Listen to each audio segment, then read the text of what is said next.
City of Southfield regular meeting agenda of the City Council will come to order for April 20th, 2026, at 6 p.m. Mr. Clerk, would you please take roll call? Good evening. Councilwoman Bates. Present. Councilwoman Delaney. Here. Councilman Brightwell. Here. Councilwoman Haynes. Present. Councilwoman Pro Tem Holm. Here. Councilman Mandela. Present. Council President Hicks. Here. Sir, you have a quorum. Thank you, sir. If we could please stand for the Pledge of Allegiance.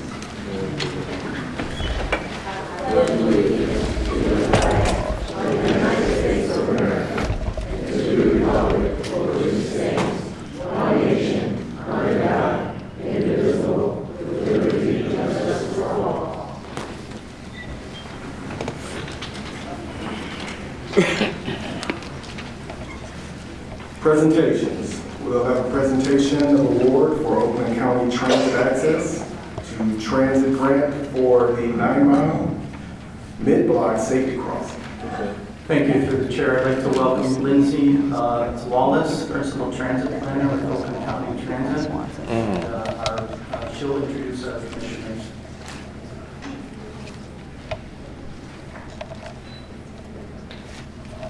Good evening, Commissioners, or Council, sorry.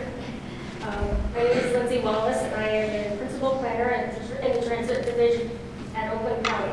I'm also the Program Manager for the Access to Transit program. The Access to Transit program provides funding to municipalities to design, implement projects that make it safer, easier, and more comfortable to get to the transit services in your community. We fund projects that address the first and last mile problems such as accessibility, pedestrian and bike infrastructure, distance and time barriers, and safety.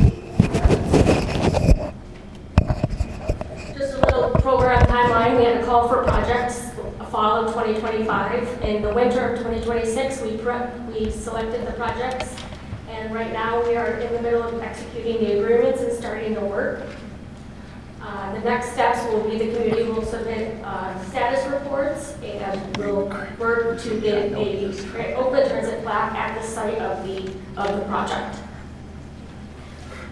The City of Southfield was one of 5 projects selected this year, and we will be funding the total project cost to construct a mid-block crossing on 9-mile between Providence Drive and Foster Winter Drive.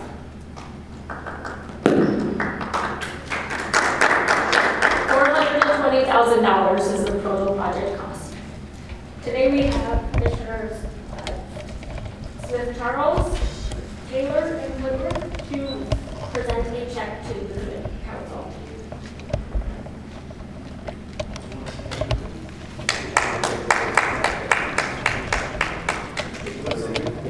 If I could just add, Oakland Transit, so all you know, and I want to thank you from the bottom of my heart as someone who led the countywide transit village. Many of you were very helpful in that campaign. The resources to help fund this as a result of that village. And so, Mr. President, Mayor Pro Tem, Council, and Mayor, this program is designed to figure out how to really bridge those last mile barriers for best usage. We're going to be doing more of it, but it's only possible because Southfield showed up strong to say not only do we support transit, but we support a countywide approach to transit so that people can get where they need to go. In addition to this, new routes from Southfield to Novi to Wixom and beyond that where people can get to work centers and back and forth that never existed before because of the old opt-out system that no longer is in place because all of Oakland County is part of Oakland Transit. We have an incredible team, as many of you have seen here, that's developing programs like this so that we can build up the infrastructure and make transit better. So I just want to say thank you. And I couldn't do it without my colleagues, Commissioner Taylor and Commissioner Smith Charles, who are on the front line every day looking at ways to make transit better here in Southfield.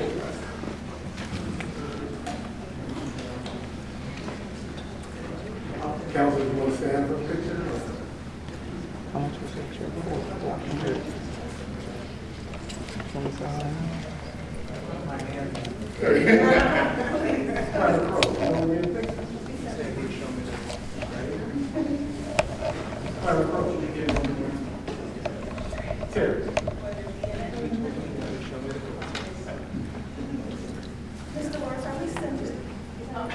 It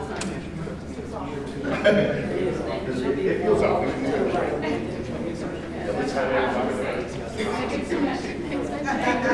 been here every week. We've been here for weeks.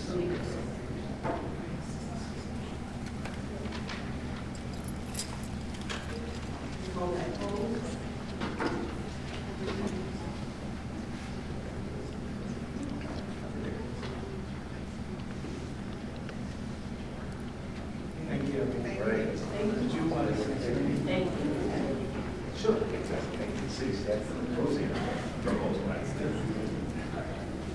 Appreciate you. On behalf of the city, we thank you all for thinking of us and bringing forth this grant. We truly appreciate it. Council, do you have anything to add to that? Thank you all. Mr. Clerk.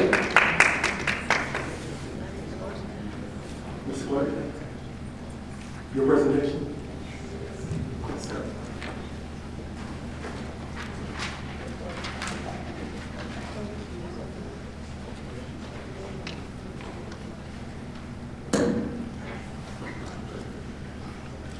Good evening, council.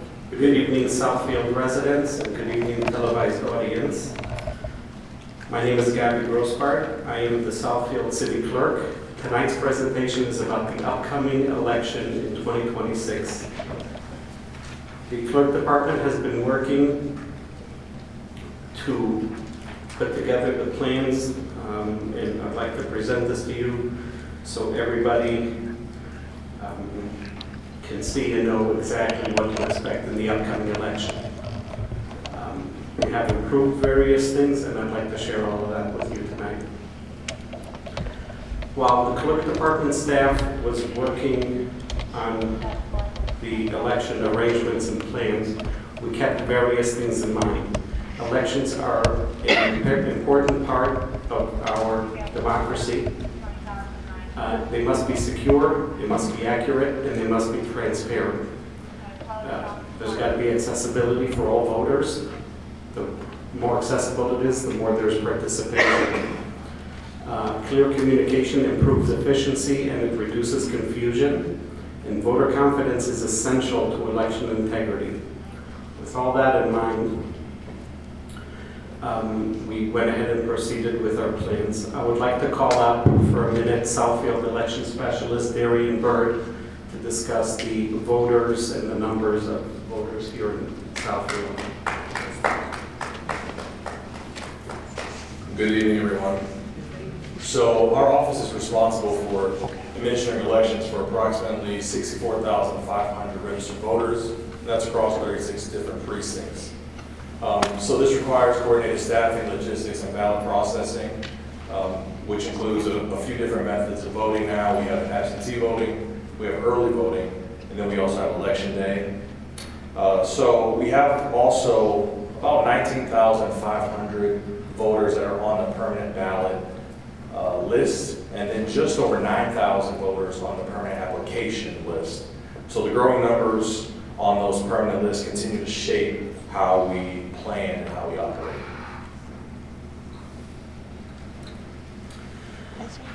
The previous election that is most similar to the one in 26 was in 2022, where we had a governor, the top officials of the state on the ballot, there's one U.S. senator, the entire Michigan Senate, the entire Michigan House. The numbers back then, there was no early voting back in 2022. And there was certainly mail-in ballots, as we can see from the numbers. Every year in comparison, voters' ballots returned have increased. So 25 had more ballots returned than the previous similar year, which was 23. So every year, so we're expecting the trend to increase and grow. We have worked and we expanded the secure ballot drop boxes. Currently in Southfield, there are right here at the municipal building, and we have on two corners of the city, in the southwest corner by the fire station, by Fire Station 1 and, no, at the fire station and up at the Oakland County Health Department on Greenfield on the upper east corner of our city has. We have worked with the state where we're eligible for a state reimbursement of $11,025, so we got 4 drop boxes, not costing the Southfield taxpayers any extra or coming out of our budget. It's all part of grant money that is specifically there for it. We believe that if drop boxes are more accessible, there will be more ballots returned. Here's a map of where the new boxes are, all the boxes are going to be. So the 3 circles in the middle are right here at City Hall, where we have 3 boxes. There's one by the library, one out here in the circle on the west side, and one on the south side of the building outside of Code Enforcement Building. Then on the bottom left corner, that is Fire Station, and up on, like we mentioned, the Oakland County Health Department. We added the other 2 corners of the city, the upper on the northwest corner at the fire station over there, and at the that one is on 12 Mile. And then we added a drop box on 9 Mile at the fire station. Those haven't been installed yet, but they will be installed before absentee ballots get mailed out in July. On to discussing vote precincts. So we did not change any districts, any polling, any numbers. All the maps have stayed exactly the same. What changed and adjusted was actual locations. This is due to some of the schools no longer being open or being shut down for construction or various things like that. There were 3 rules that we set and followed when we established voting locations. Number 1, any precinct that had a traditional location where those residents are used to going, they're going to go back to there. We're not going to move them, or if we can bring them back to that location, we did that. Second one is we did not want to split August and November. We wanted them to be in the same location. We didn't want residents to go to one place in August, one place in November. So, for example, certain schools that are under construction in the summer and not available, but are available in November, we did not use that location. The third rule that we followed is we did not want to have more than 2 precincts in any one location. In previous years, especially in the smaller locations, they condensed them because that we're expecting such a huge turnout. We did not want more than 2 precincts per locations, and we primarily achieved that with the exception of here in the pavilion, we're going to have 4 because we temporarily need to move 2 precincts. We'll get to that in a minute. But in general, we've accomplished all the rules and goals that we set ourselves as guidelines. I'm going to switch to the next slide simply because that there are a bunch of new locations, and instead of talking about it while we're looking on the map, I want you to see precinct 1 and 6 are moving to Graceway Bible Church. They used to be at Birney. Birney is not available for us for voting this year. Precinct 2 and 3 used to be at McIntyre, which is not available for voting. They're going to be at Our Lady of Albanians, which is on 12 Mile, north of 12 Mile on Lasher. Vandenberg is the one location that's going back to where they traditionally used to be. They were closed in the past, they're open again. We're there. St. David Episcopal is up on 12 Mile, just west of Greenfield. They're going to be a new permanent location. Precinct 13 and 14, that's usually at Thompson. Thompson is under construction in August, and therefore we brought them here to City Hall for both August and November. Oakland College, down on 9 Mile, was nice enough to give us, allow us to put a precinct location in there. They gave us a room that's right off the parking lot. You come right in on the main floor. They actually gave us 2 rooms side by side with some space in front of it, so there could be a desk right there, and then depends on your precinct, we could right away send you to there. And Eisenhower Elementary is going to be a new precinct location. All these, we're referring to it as returning 2026 locations. These are all places that are where they used to be. So these are all the traditional voting locations that are going to continue for those exact same precincts that they have been at before. To notify the residents, we have chosen to go, there are samples. Did you get the sample postcards in front of you? Looks like you did. So we're choosing, I'm going to call Darian up to talk about why we designed this postcard this way. So if you're a resident and you saw your precincts on that list, we don't expect you to remember that from now until the election. So to address location changes, we're sending targeted postcards directly to affected voters. And so you'll see in your example here for this precinct, you can't miss it. It's got a nice Google Maps screenshot of where you need to go. We believe that a picture is worth 1,000 words, better than a letter where you got to decipher where you're going. And so clear communication like this helps ensure a smoother experience for both the voter and also the staff. Also, the last thing I'll say is with this postcard, everyone's going to get their own. So obviously everyone won't get the Graceway Bible Church one. So depending on where you live, that is the postcard you will receive. Thank you. Just to reiterate, only if your precinct is changing, you're going to get a postcard if you're a resident. If you are voting in a precinct that has been there last year and is there again this year, you will not get a postcard notifying you of the change. We are also working on, there's another sample in front of you, Council. This is a trifold informational. This is not finalized in any way. This is a bunch of the information that we do want to have on it. We want to mail out one to each household in Southfield with information and instructions, QR codes, where to register, where to vote, how to get the map.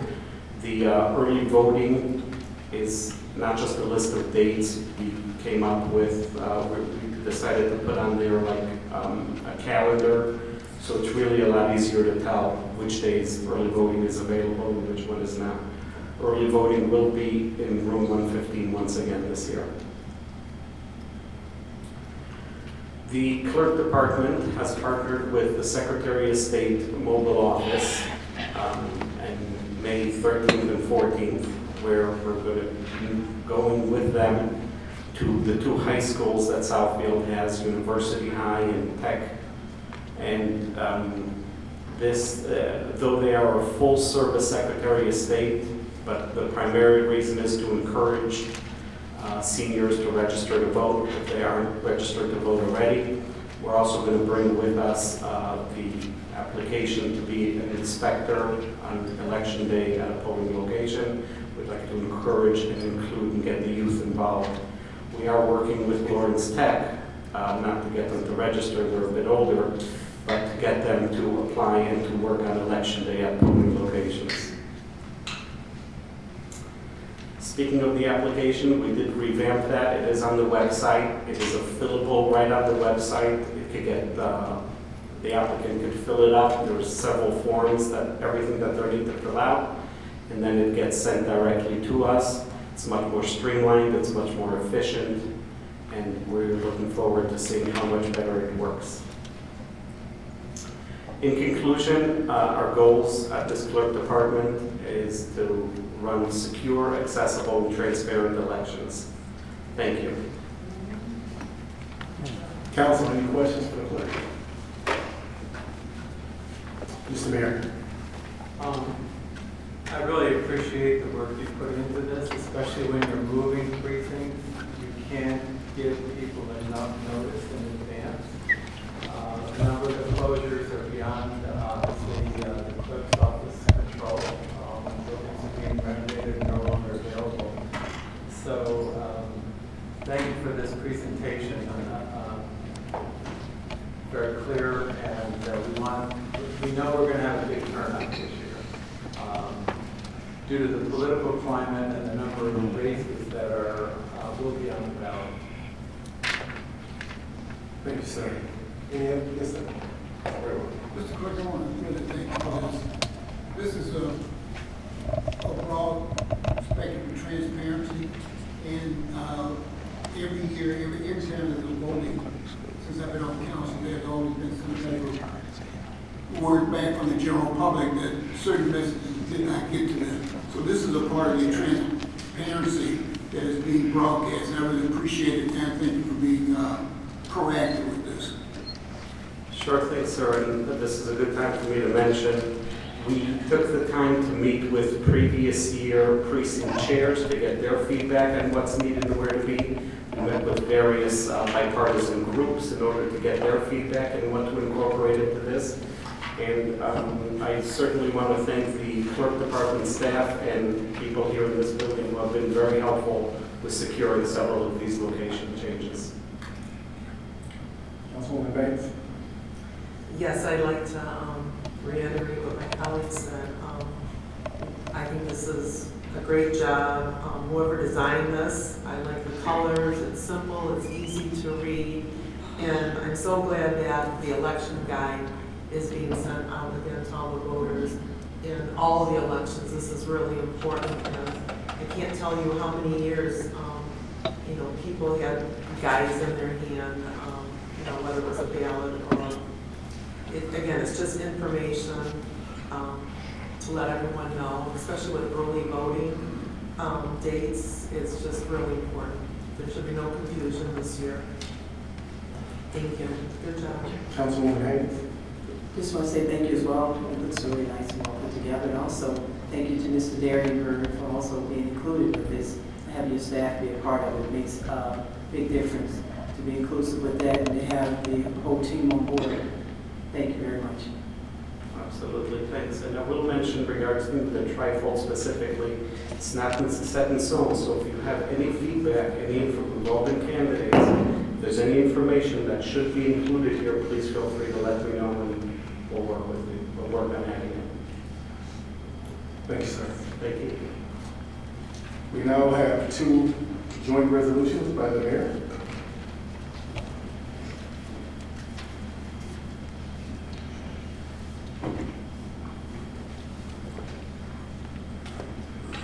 We have, I'll just preempt this by saying that in my career as a school administrator as well as councilman and mayor, every once in a while the state legislature does things that really impede the ability of local government or local school boards to do what they need to do. I'm sure individuals think that these are well-intentioned, but we have an example tonight. I'm not going to read the whole thing because we discussed this as council and mayor and administration for quite some time. But there are a series of bills that are in the legislature right now, and those bills are Michigan House bills 5529 to 5532 and 5581 to 5585. And so we have a resolution tonight that I'm going to ask you, after I present it, you to approve, that we will send to our lobbyists as well as to our elected representatives in the Michigan legislature. So whereas House Bills 5529 to 5532 and 5581 to 85 to amend the State Land Division Act and the State Zoning Enabling Act have been introduced by the Michigan House of Representatives. And whereas the purpose of these bills is to preempt local governments from exercising their traditional authority to plan and zone for residential land uses within their communities. Among other things, the proposed changes impose on every community in the state the maximum lot size of a single-family residential district. Whereas, if enacted into law, the bills, and this is just some of the things, would allow, without any review by local government, construction of a secondary or accessory home to be built on the land of an existing home, or built on an existing lot that already has one house on it. It would also allow a secondary house to be placed within 5 feet of a neighbor's rear yard or property line. It would allow the second or accessory home to be built off-site and transported to the existing home site, like a mobile home. It would preclude a community from having or enforcing a minimum home square footage requirements of over 500 square feet. And it would significantly limit, if not prohibit, communities from having an architectural or facade material requirements for single-family homes, given the universal mobile home authorization. And whereas if enacted into law, the bills would also drastically change the process under which local communities review plans for new development and new buildings that meet ordinance requirements. Whereas these limitations will result in communities either being denied the opportunity to appropriately assure compliance with development requirements of all developments. And whereas the local communities through local governments are best situated to, 1, assess infrastructure capabilities such as drinkable water and sanitary sewer. 2, designate adequate storm water management systems to accommodate any development to avoid flooding. 3, evaluate whether a local government can provide adequate police, fire, and emergency first responder protection, as well as things like public schools. And whereas the bills, as written, not only are dismissive of the role of local governments in protecting residents through careful, transparent land use regulations at the community level. So now therefore be resolved that the Mayor and City Council, City of Southfield opposes passage of House Bills 55, 29 to 32, and 55, 81 to 85 on the basis that local municipalities are best situated to enact detailed zoning regulations to ensure the health, safety, and welfare of their residents. So with that, I'm asking for adoption if you are so inclined. The chair will entertain a motion. Yes, ma'am. I move that we approve and adopt the mayor and council joint resolution in composition of Michigan House Bill 5529 through 5532 and 5581 through 5585. Support. It's been properly moved by Council President Pro Tem Hogue and supported by Councilwoman Haynes. Any discussion? Hearing none, all in favor? Aye. Any opposed? Motion carried. All right. So we're not just against something, we also have an alternative.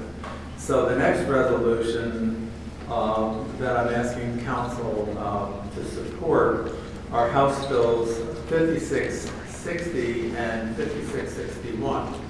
And whereas the bills just mentioned would amend Michigan law, the current Michigan law, Michigan Housing Development Authority, have introduced in the State House of Representatives. The bills have been developed by the Michigan Municipal League, which is an organization that we partner with, and would, if enacted into law, encourage and incentivize various zoning reforms designed to encourage the creation of new housing opportunities throughout the state that would align with local community priorities and master plans, very importantly. Whereas, more specifically, the proposed Michigan Home Program, and there's a brochure at your seat, would support investment to accelerate housing construction and rehabilitation while promoting updates to local zoning regulations that will help cultivate thriving communities and stimulate an economic vitality without usurping local authority. Whereas the enactment of the Michigan Home Program could result in an estimated 10,000 new or rehabilitated homes in the state of Michigan and widely utilized and implemented by local governments. And whereas an incentive-based housing policy such as the Michigan Home Program is consistent with longstanding Michigan land use statutes and supporting case law, which has traditionally delegated local zoning authority to cities, villages, and townships with the understanding that local communities best determine their own orderly development plans and corresponding zoning regulations. And whereas the bills are currently supported by a broad coalition, including local elected and municipal officials, as well as real estate developers and builders. Now therefore be it resolved that the Mayor and City Council of the City of Southfield supports passage of House Bills 5660 and 5661, which seek to reward and incentivize communities to adopt certain housing and best practice programs. And so I'm asking for adoption of this. Thank you, sir. Yes, ma'am. Move that we approve and adopt joint resolution in support of Michigan House Bills 5660 and 5661. Support. It's been properly moved by Council President Pro Tem Hogue and supported by Councilwoman Haynes. Any discussion? Hearing none, all in favor? Aye. Any opposed? Motion carried. We now transition into appointments, Mr. Mayor. I'm sorry. We have one comment. Yes, I just wanted to speak a few minutes on the housing program and the housing bill. Oh, thank you. One of the opportunities that I'm allowed in this position is to be able to attend conferences. And at the Michigan Municipal League Conference and SimCon, Southeast Michigan Council of Government, this issue came up. And when it came up, we had a special emphasis on Southfield. We have representatives in our area that support different things, and this is why it's important that we know where they stand on these issues. This is very, very important. There are a lot of numbers and a lot of things that the mayor said, but I want you to pay attention to what is happening. I have a picture here, and it's I didn't get it in time enough to send it to Planner Crow, but I want you all to see what could happen in Michigan. This is what could happen if you own a $300,000 house and the land next to you is vacant. This is what it could look like, right next to your land. Or if this house burns down, this is what it could look like. And this is not a joke. This is serious. And I think this is worthy of protesting. And I think homeowners associations, neighborhood organizations need to speak out against this, especially people that are running for office. And we know sometimes these bills get in committee and people go to sleep and they vote. And this is how we miss out. We cannot allow this to happen in Southfield. I remember on my property alone, they wanted to build 22 houses just on my property alone. We fought against that a long time ago. I could easily take this bill right here and do that myself and have no problem. That would be an issue here. That would mess up our infrastructure. So we really need you all to get on board with this. If you go to the State House and talk to your state representative, have coffee out with them and understand what's happening here and let them know you are against this. We do not want this in Southfield. This is worthy of protesting. I have more information if you're interested in having a copy of the Michigan Home Program. This is very, very important that you pass this on. You don't want this in our neighborhood. Trust me, we have enough of group homes. We have enough of these rental homes. All of this could happen here. So please take some action against this as residents in the city of Southfield. Thank you. I appreciate your comments, and you point out something that's very, very valuable, or we should be aware of. In Southfield, we have many sort of average residential lots, but we also have acre lots, 2-acre, 5-acre parcels, that if we were stripped of our zoning ability, someone could come in and just cover the whole acreage. And I think it's 5 feet from the property line. So This is, I think it's very ill-conceived. And it's really not just about Southfield, obviously. There are lots of communities, or all the communities would be affected by that. There are many communities on board with this. And I also think it's an affront to the job that all of you have as council persons. This is one of the things that, one of your purposes is to review zoning and site plans. And Mr. President, may I add too, it would take away control for our zoning and our planning. That means, what are they here for? You know, that would take control from them. We need them to do this job. This is why they're here. In addition to that, please go on social media and look up SimCog. There are mayors speaking out against us all across the state. And you can get that information and find out more about it on SimCog's website and Michigan Municipal League. Please make yourself aware of this and fight against it for Southfield. It's called Partnership Over Preemption. This is what the Michigan Municipal League is doing. They're joining together. They came up with a better plan for our city, and this is what we're supporting. Thank you. Thank you, ma'am. Through the chair, Yes, sir. Yes, sir. could I just make a couple of comments? Yes, please. So just to reiterate on what everyone's saying, I think we're all in favor of more affordable housing. And we're working on the missing middle housing, attached townhomes, the mixed-use quarter district and so forth. But what this bill is proposing is a 500 square foot house by right that's barely bigger than a two-car garage. It can be built 15 feet from the front yard, 5 feet from the side yard, and on a 1,500 foot large lot, which is on some of our acres, 22 of these units could be built.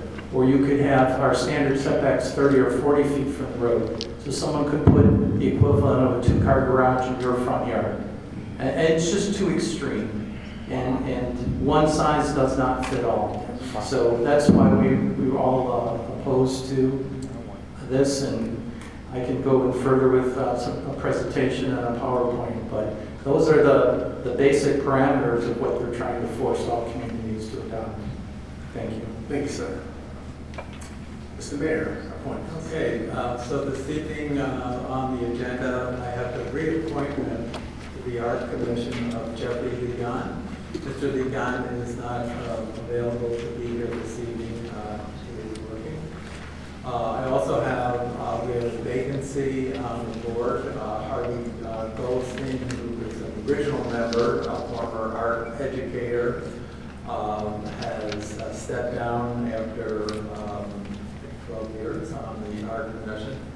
And so with that vacancy, a new resident has come forward and would like to serve. So I'm asking for the approval of the appointment of Devin Hampton. Mr. Hampton is here this evening. I'd ask him to come forward.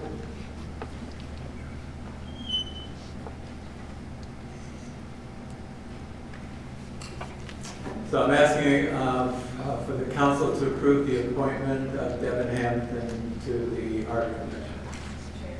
Yes, ma'am. Move that we approve the reappointment to the Public Arts Commission, Mr. Jeffrey Ligon, and the appointment to the same commission, Mr. Devin. Support. It's been properly moved by Council President Pro Tem Hogue and supported by Councilman Mandelbaum. Any discussion? Hearing none, all in favor? Aye. Any opposed? Motion carried. Thank you. Mr. Clerk, Ross Barr, welcome to the swearing in.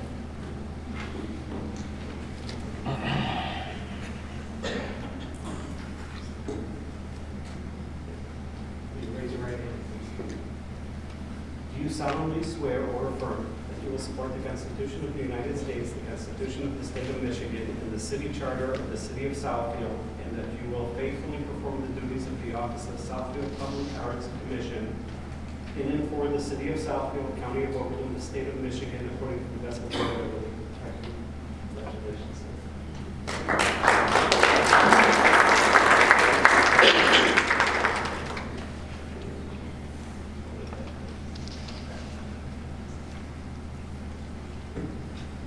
Mr.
Okay, we now will transition to communications.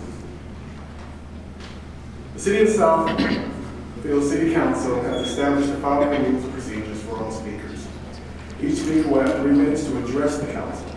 Each speaker is responsible for his or her comments, and the City of Southfield does not, by permitting such remarks, support, endorse, or accept the content thereof as being true or accurate. No speaker may make personal or impertinent attacks upon any officer, employee, or city council member or other elected official that is unrelated in the manner in which they perform their duties. No person shall use abusive or threatening language towards any individual when addressing the city council. Any person who violates this section shall be directed by the presiding officer to be orderly. If a person addressing the council refuses when so directed, such person may be deemed by the presiding officer to have committed a breach of the peace by disrupting and impeding the orderly conduct of the public meeting of the city council, and may be ordered by the presiding officer to leave the meeting. If the person refuses to leave as directed, the presiding officer may direct any law enforcement officer who is present to escort the violator from the meeting. The council may not provide responses to public comment during the meeting. If you have provided your contact information when you signed up for public communication, the city will provide a mobile response to you in the near future should it be needed. The council may respond to comments at the end of communication if they're able to do so.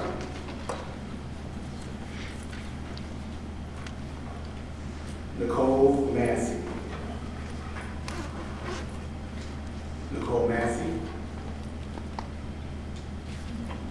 Scott Riley. If you please come to the podium, state your name for the record, and if you're a Southfield resident or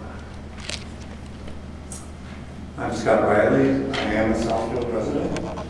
I'm going to speak to you about the referendum that is going to be potentially on the ballot this fall. I call this ballot the Keep the Non-Privileged People from Voting initiative. It's a trap. It is a trap with a bait that says that they're trying to ensure only citizens vote, and that we all know that that's not really a problem.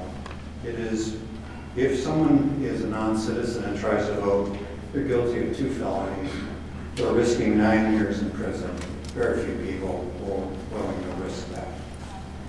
But the trap also enforces that everyone needs to prove that they are a citizen. Everyone in the state would, if this passes. And that's done primarily with birth certificates and passports. So I'm going to speak to that for a second. The latest U.S. Census Bureau estimate for Southfield is that we have a $41,000 per capita income. Only 20% of Americans earning $50,000 a year or less have a passport. 12% of the people in Southfield's economic strata do not have a birth certificate, according to the Bipartisan Policy Center, that they can access easily. So that makes it much harder for a sizable portion of Southfield's residents to get past this. So who financed this effort to try and deny Southfield votes? I followed the money. According to Ballotpedia, the signature collection effort was coordinated by a group called Americans for Citizen Voting. British News reports that the American First Citizen voting is primarily financed by Restoration of America.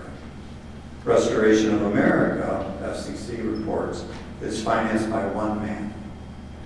He's worth $6 billion. He's the CEO of Uline Packaging.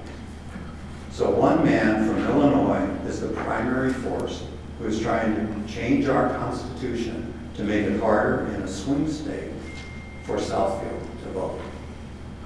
So I'm asking, as a Southfield resident, that the council stand with other cities that are presently being asked to do this and take a position publicly to oppose this anti-voting ballot initiative. Thank you, sir.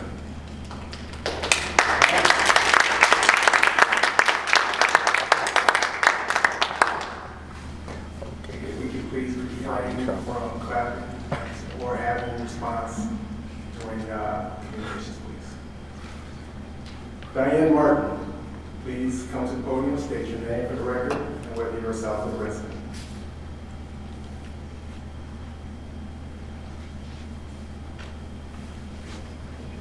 Good evening. I am Martha, and I have been a resident of Southfield since, Excuse me, ma'am, if you can speak into the microphone. Thank you. okay, I'm sorry, okay. I've been a resident of Southfield for 39, 40, probably close to 41 years. And I've raised my children here, and I've attended churches, social events, et cetera, very quietly. My concern right now is that in my residential area for at least 3 years, there's been quite a bit of trafficking of cars in and out of a particular residential area. There's been some inquiry in terms of what are the rules concerning cars being parked in the driveway. People appear to be working in those cars, and also having other people to be there to participate. There's been some inquiry and follow up with the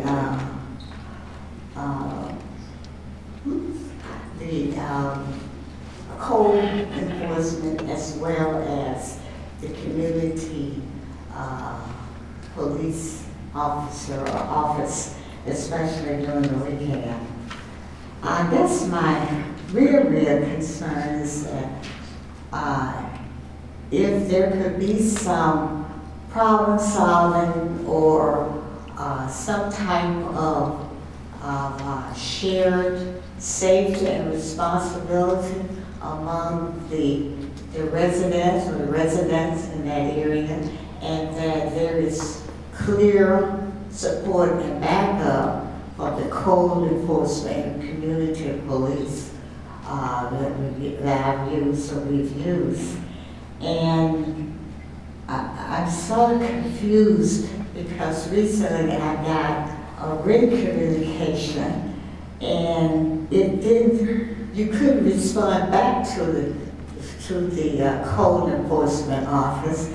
It just had a number. And so when you tried to pull up what had been typed and sent, and then should forward a comment to it, you couldn't do that. It's just like... Thank you, ma'am. That concludes your time, but if you could please step into the hallway, Mr. Woodard, can you talk to this constituent to see if you can help her with her concern?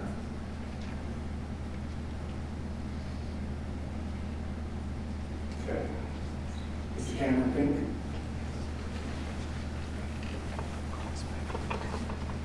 You can come to the podium, state your name for the record, and whether you're a Southfield resident. May my daughter join me? Sure.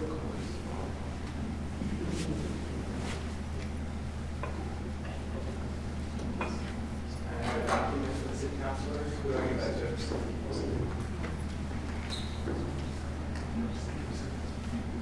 Okay. Hello, oh, my time started already? My name is Cameron Fink, I'm a resident of Southfield. This is my daughter, Deborah Fink, she's also a resident of Southfield. We had the opportunity to visit the Lathrop Village City Council recently, and after meeting with us and discussing the OPLA, the Lawyers for ICE office operating in Southfield, they immediately sent a letter to Redico asking for a public meeting to discuss the concerns and fears that our citizens have. Every day we receive emails from Southfield residents, us, a community group just founded a couple months ago, about what they're afraid of, what's happening, why don't they know, why isn't the city being clear about what's happening, why won't Redico tell the truth? We call Redico. They ignore our calls, they ignore our emails, and they mislead the public. If I had the opportunity to be in a room with the CEO and vice presidents of Redico, I would have some questions for them. Who is the tenant agency of the lease signed January 26, 2026 between Redico and GSA? Why did Redico feel the need to include a provision in the lease prohibiting the presence of detainees? Is there a reason to believe ICE would use an OPLA office to detain people if that provision were not included? What is the purpose of the provision in the lease prohibiting uniformed agents of the tenant agency on the premises? What do you think uniformed agents of the tenant agency would do in that office if they were allowed to be there? Does OPLA, the Lawyers for ICE, have its own uniformed agents, or does this section of the lease refer to ICE agents?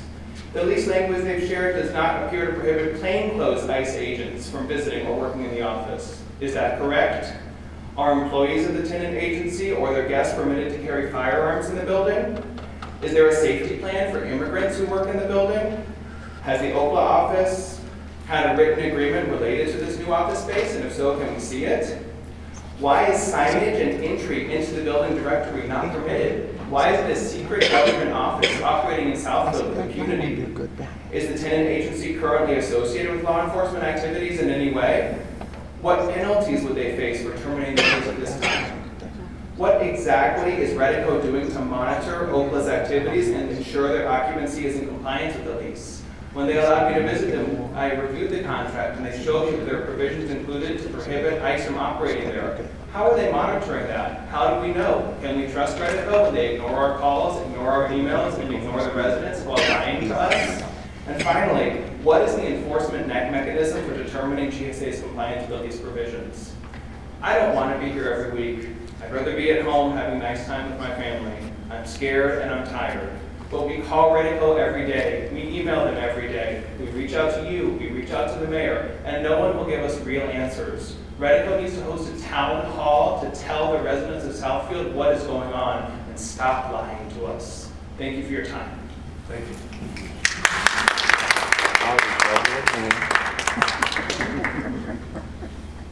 I ask again, please refrain from clapping or we will suspend communications. Suspend. Suspend communications.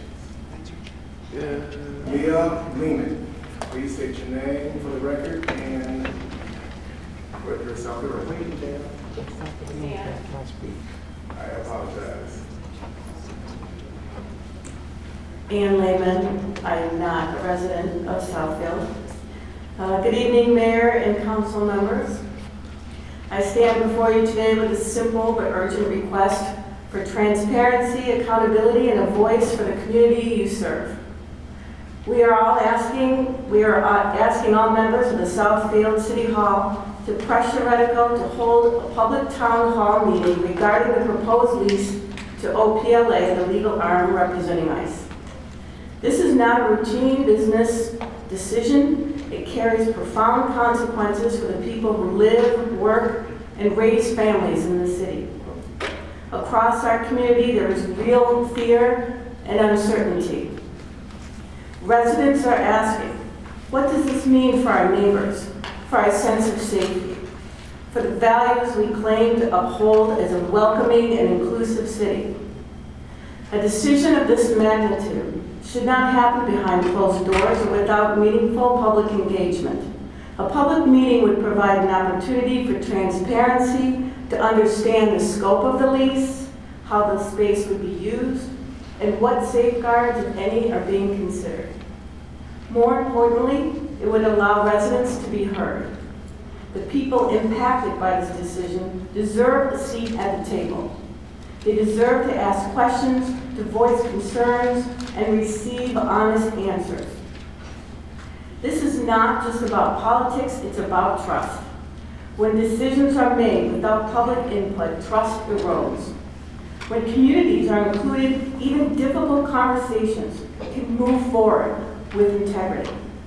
We're not asking anything unreasonable, we're asking for a public forum, a conversation with a company that has repeatedly and consistently ignored requests from its residents. This is a chance for the city to demonstrate that it values openness, values the voices of its residents, and will work to provide accountability for the people it serves. Please commit to pressuring Redico to hold a public town hall before any agreements move forward and show this community that their concerns matter. Thank you. Thank you. Don't do it. Jill Spanacore. Please state your name for the record.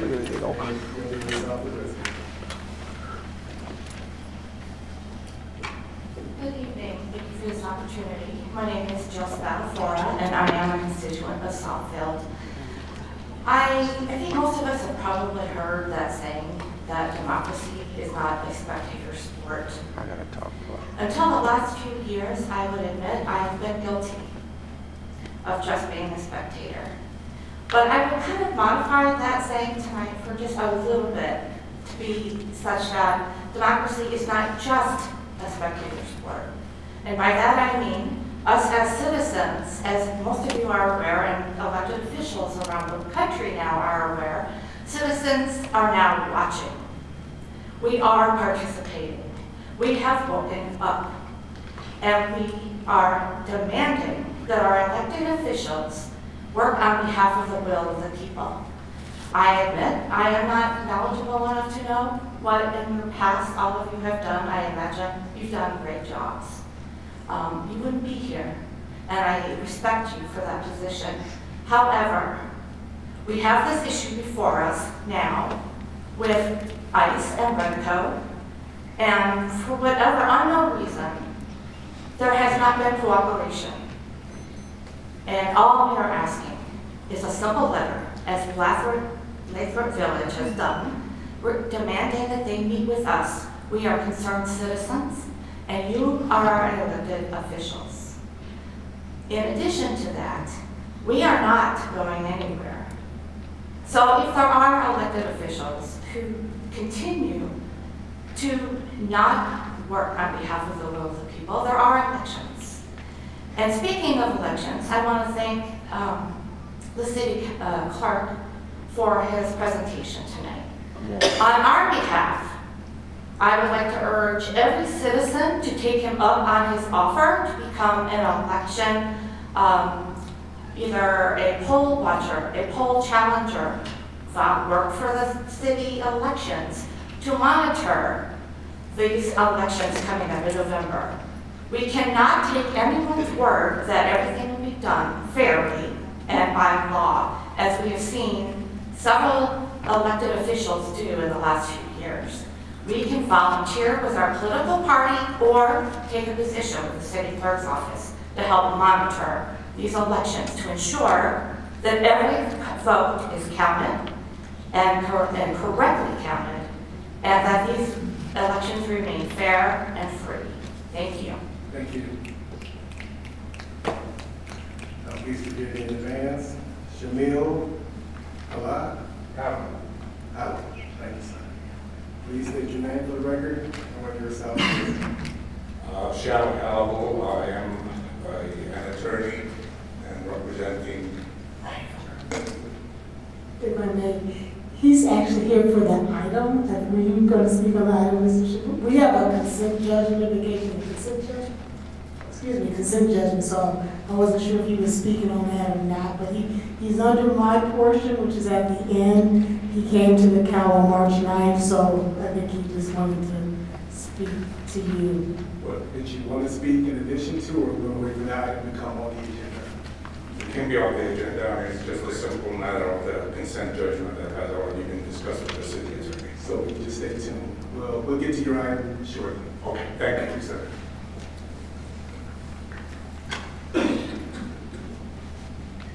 Ben Gardner. Please state your name for the podium, at the podium, and where you are Southfield resident. I have a handout for council. My name is Ben Gardner. I'm a Wayne County resident. Thanks so much. And I'm Michigan's Senior Campaign Manager for All Voting is Local. All Voting is Local is a nonpartisan, pro-democracy voting rights organization that believes in a simple message: all power to all voters. We work in coalition with other nonpartisan partners to expand and protect voting rights. And I want to thank Clark for his proactive presentation today. I'm here to speak in support of a resolution that other communities have passed in opposing the proposed documentary proof of citizenship ballot initiative.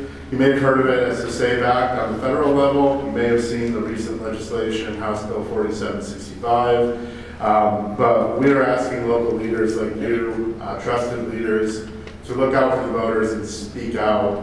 There's a few things I want to correct the record around. Some folks have said this is about voter ID. This is not about voter ID. We already show our ID when we vote. We have voter verification when we register.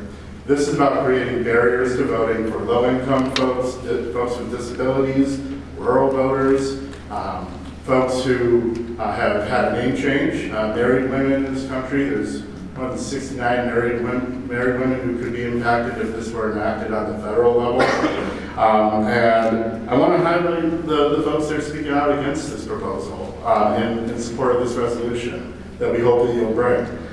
This coalition is almost 40 organizations. They don't represent Democrats or Republicans. They just represent voters with a variety of different constituencies.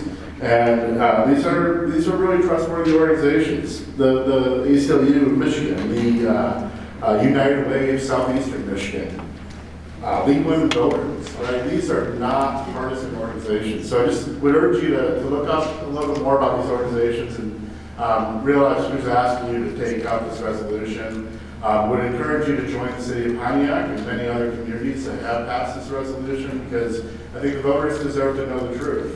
You know, our elections are safe and secure. We do verify voters, and we do not have a problem in this country with non-citizens voting. In fact, they're more likely to get struck by lightning than we are to have non-citizens voting in our elections. So the last thing I want to say with my final 30 seconds is, you know, Michigan has really made strides because the voters enacted pro-democracy changes in the state constitution with same-day registration, no excuse absentee voting, and early voting.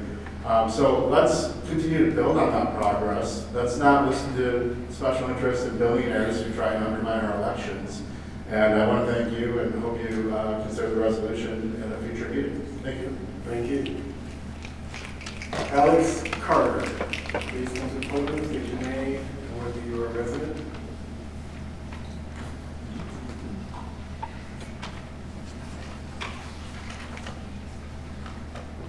Good evening, City Council. My name is Alex, and I have been a resident of Southfield for 8 years. I want to start off by thanking President Hicks, as well as Councilwoman Bland, for coming to the Southfield Neighbors Action Committee meeting last week to discuss Radical and the lease with ICE. We were told by Council during this meeting that if we get Radical to cancel the lease here, they would just move elsewhere, and that is why we need to pursue this at a federal level. With all due respect, this kind of thinking is what has gotten us into this mess to begin with. I can see the way Council might think this is NIMBYism at its finest. A bunch of bored people who don't have jobs or kids, family, friends, hobbies, responsibilities, or anything to do outside of this but to find a random cause and launch ourselves into it. No, I don't want this in my backyard. I don't want it in your backyard either. I don't want ICE in the backyard of any home in Wayne, or Macomb, or Texas, or airport. I don't want this group of fascist and cruel people to have roots anywhere in this country. SNAC isn't just trying to get them out of Southfield. We are pushing to make their lives so hard, we have another Velo situation on our hands where ICE is forced to stop the reign of terror. We want the neighborhoods they feel comfortable cozying into to continue to dwindle until there's nowhere else for them to go, until it's back to their mom's windowless basement where they came from. What I have to see every day is ICE inventing reasons to pull over brown people. What I have to watch is the true and recent story of an ICE officer in Oakland County holding up their phone next to the faces of a pregnant wife and her husband, pointing at the wife and saying, "You're good," and then pointing at the husband saying, "You're not, and I'll be deporting him. I will let you guess whose skin was darker." I'm watching people hide in ponds out of fear for their lives, people who haven't been able to work in months because ICE is waiting for them to show up for their jobs. ICE is ramming into cars on the road to kidnap people inside and following home and threatening fellow activists who are using their voice to stand up to them. Do you know what's allowing them to get away with this violence and destruction? It's the lawyers that Redico is welcoming to work in the building just a few blocks away from here.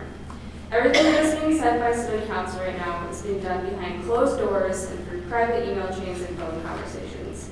There is no accountability and there is no public consequences to Redico for ignoring you and denying you. My very simple ask for today is that each council member send a letter to Redico on their official letterhead publicly to ask for a town hall. We made the same request a month ago to Lathrop Village City Council, and not only did they immediately agree to do this during the meeting, but they did it publicly and they gave us letters which we have gotten today. They did not tell us that using the word demand was too aggressive, that we would play nice with Redico. They stood by our side and made a transparent agreement with a community that isn't even theirs to work for. This is the leadership we need and we want. Thank you. Thank you. Elliot Carter.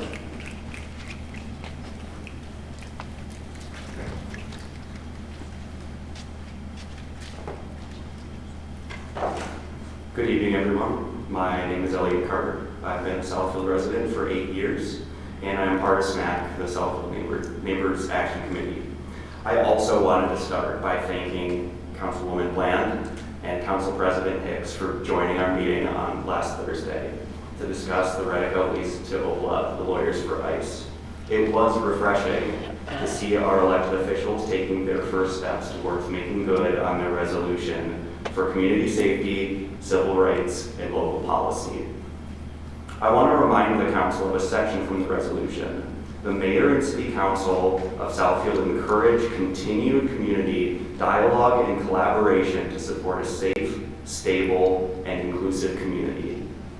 It seems that the council is either unwilling to or powerless to make these promises a reality.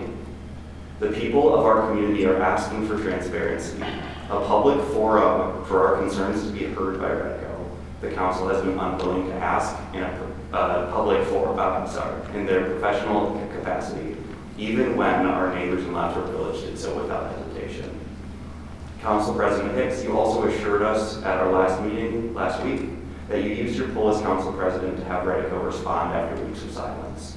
We were met with yet another rejection.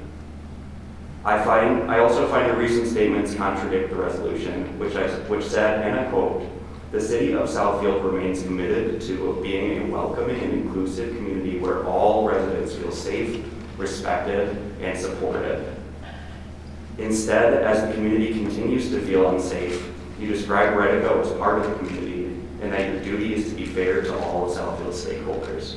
I want to make it clear that despite the address of their office, Redico is not part of the community as we see it. What I have loved about Southfield since the moment I moved here is how caring the people have been to us.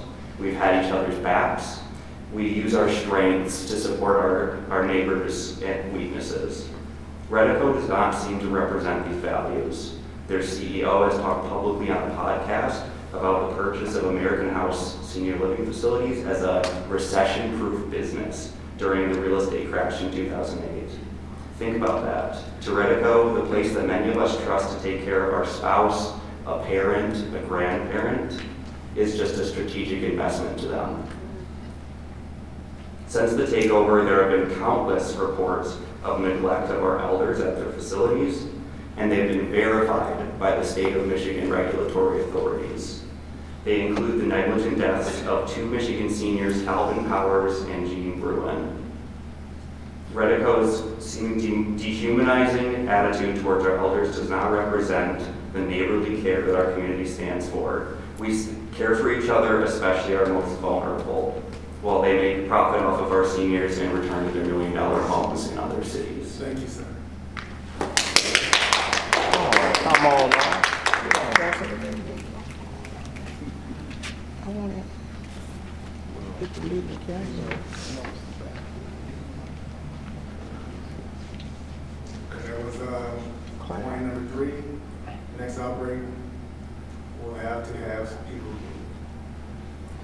Mr. McWilliams, please come to the podium, stay with your Southfield resident.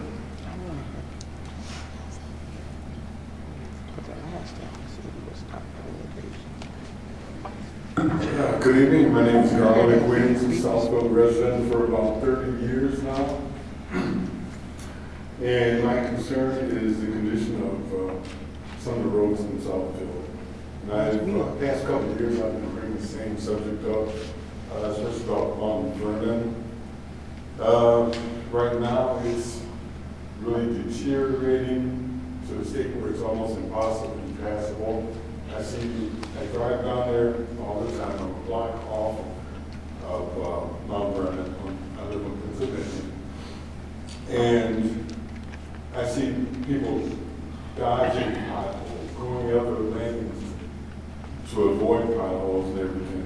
I've been seeing some patching in the neighborhood. And, you know, it's just patchwork, it's not, you know, it's really like, it's not doing a great deal of good. I just want to know the status of the repaving that's supposed to be going on Mount Vernon between Greenfield and Southfield. I think last year they paved Mount Vernon between Northwest Highway and Southfield. So I'm on the other side. And, you know, I talk to my neighbors and they say, well,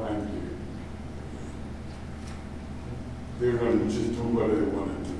Well, you know, I like to voice my opinion about it and my concerns with my neighbors, you know. I've been there for 30 years and I really enjoy Southfield. You know, I moved here and I enjoy the diversification of people in Southfield and everything, and it's a good place to live.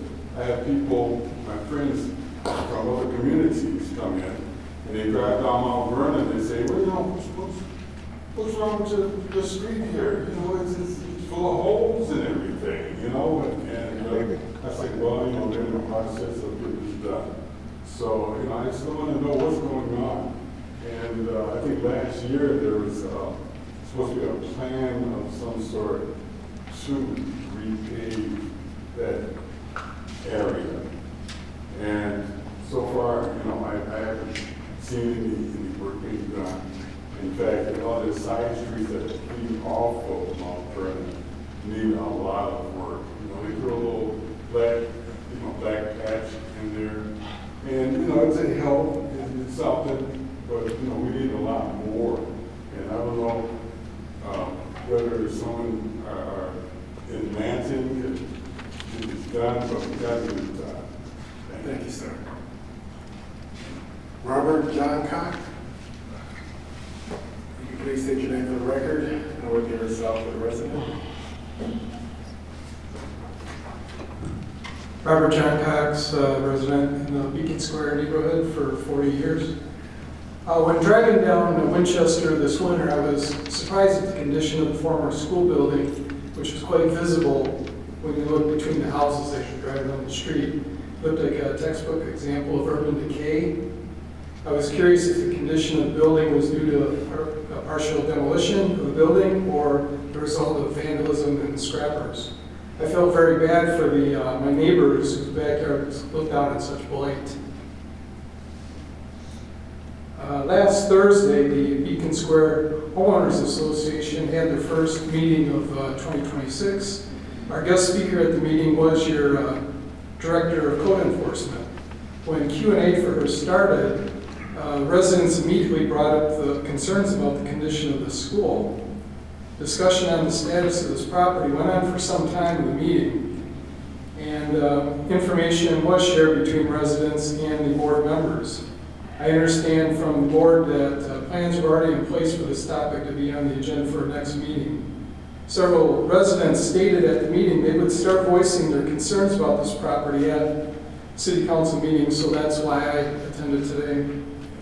Since my home isn't adjacent to the school property, I don't really have firsthand knowledge of what has been occurring day to day on the property. that was purchased by the current owner. Hopefully there will be other speakers either this evening or future meetings that will provide more firsthand information. However, I did do a little bit of looking into research using the city's BSNA website for tonight's meeting.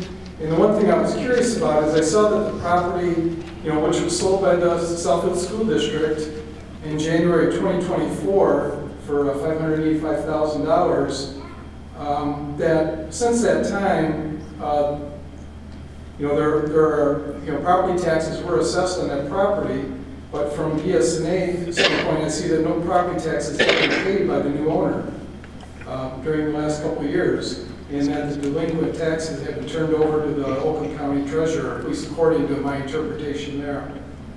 So it's kind of reminiscent of the housing crisis we had in homes in the area, and I was just curious if we could be seeing the same kind of thing playing out there with unpaid property taxes, and I was curious if the treasurer or the council might have some comments, especially other school properties, if they've had that, if that same type of thing happens where the developers aren't really paying taxes. Thank you. Thank you, sir. Greg Keeler. Please state your name for the record and whether you're a Southfield resident.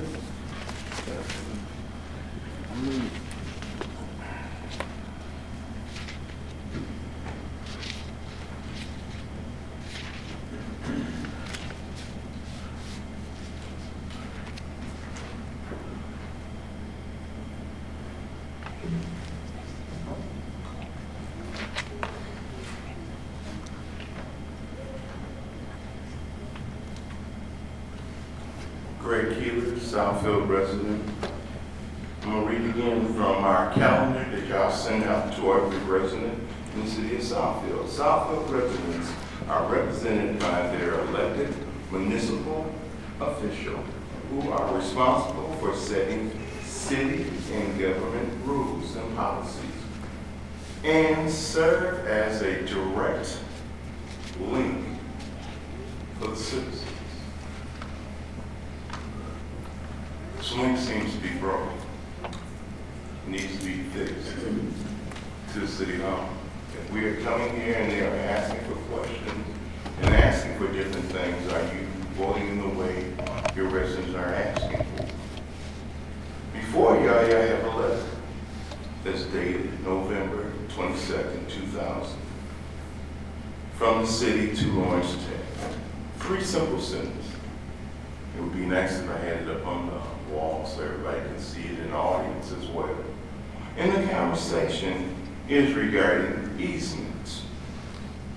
And they are unable to obtain the easements from Lawrence Tech for the purpose of sewer lines. It's in there, just 3 simple lines. We are therefore seeking an alternative route and have begun our plans. That was 26 years ago. How come I don't have a sewer line? That's in there. That is from the letter, your letterhead from the city. How did the ball get dropped? We have lost 10 homes, approximately about 10 to 20 homes over there. The cost in property tax over the years, $1.3 million that you have lost because there is no sewer line there. So if you are representing and you are our link, what are you doing for us? Are you trying to fix the broken problem we have here with communicating with you? When people came here for the AI and the data centers not being here, it was 2 hours worth of conversation that they didn't want. And we only had 2 people who listened to the residents. Vendors come in here, they're able to put their pictures up for display for everybody to see. Residents can't.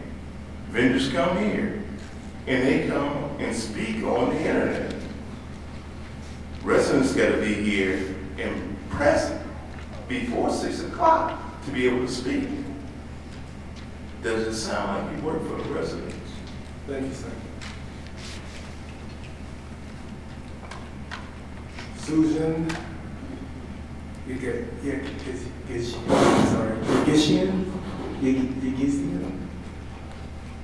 Please forgive me. Yagisian. Very good. Hi, that's fine. I'm used to that my whole life. My name is Susan Yagisian. I've been a Southfield resident for 41 years. And I was actually here in February before I got involved with Southfield Neighbors, the name Southfield Neighbors Action Coalition, with exactly the same concern. So my father was an immigrant and came to this country for safety, to get away from, the feeling of danger of being stopped and being recognized as being an other. And Councilman Hicks and Councilwoman Bland, we're so glad you came to our meeting last week. You also gave stories of those experiences. So as my shirt says, everybody versus injustice, I think we need to find things we can agree on, and we want Southfield to be a safe place. And we are not comfortable with having the lawyers for ICE in Southfield. And we want to ask the Southfield Council to send a letter, as the Lathrop Village Council did, to request this public meeting so we can express to Redico our concerns and our and I think that we can see that when communities work together, when people work together, that's when we can affect change. So thank you for listening to me tonight, and thank you for your continued interest in this question. Thank you, ma'am. Jean Bartis. Battis.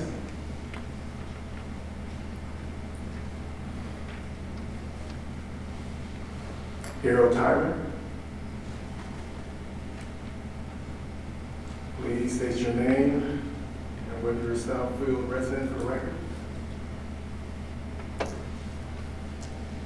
My wife's name, Diana Clowney Tyler, and Harold Tyler, residents since '83. We live in Hampshire, and we're on Silvercrest.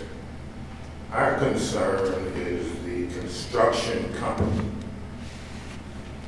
And the problem that we have is, initially, when they talked to the council and us right here, you see, they came over and brought us a letter, and they said, anytime that they have to do something, and they block off your driveway or something, they would give us a letter the evening before to let us know to get out of your driveway or something.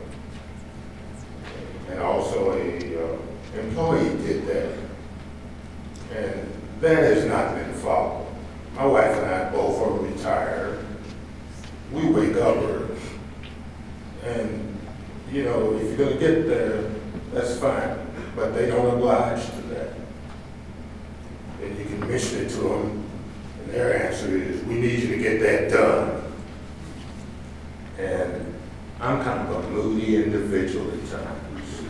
I get real moody. And that pushes it.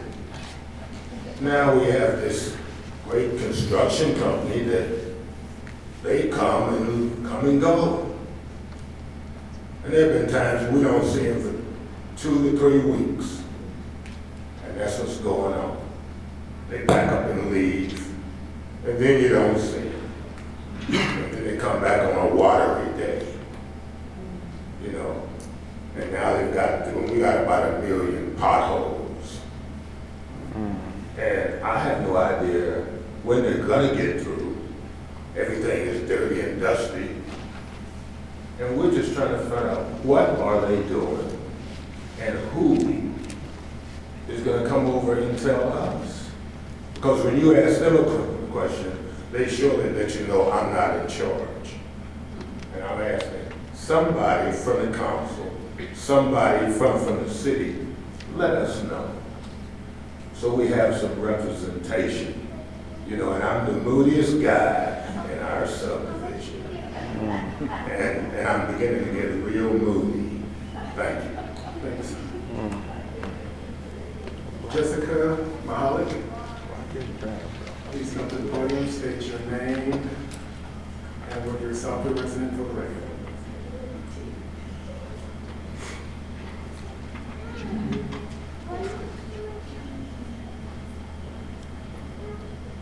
Hello, Jessica Mahalik. I'm a Southfield resident. I've been for 15 years.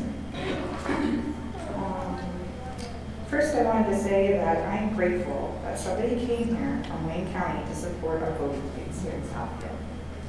And I hope you all take that to account as well. Not the reason I came here, but just wanted to say that. I am here to address two issues. The first is about the dirt in Northland Mall construction site. If what I heard is correct, there is exposed asbestos floating around in the air. I lost many members of my family to mesothelioma. My family got the disease because they lived in a town in New Jersey that created asbestos. If this is true, that there is exposed toxins, including asbestos, floating in the air in Southfield, then it is imperative you have the dirt covered and dealt with, however it is supposed to be handled, to ensure that our residents are safe. I don't want to hear that it doesn't belong to us, because it's in our city, right? Another issue, another thing I wanted to say about that is that the ailments from these toxins do not happen to people immediately. So we all might not be around to apologize to the people that those things affect. Sometimes it takes up to 60 years for those things to happen, so we won't be around. A good way to apologize is just by trying our best to do what we can now. That's how I feel. Another reason I'm here is on behalf of SNAP to ask the same ask we've been asking for 2 months, which is to have a letter-headed request from the city to Redico for a public town hall to address public concerns about their lease with Opla, the lawyers for ICE. We need to have clear accountability as to why ICE is in Southfield. More importantly, I am asking Redico, if they are listening, to end the lease with Opla. Thank you. Thank you. Keith Harris, please come to the podium, state your name for the record, whether you're a Southfield resident.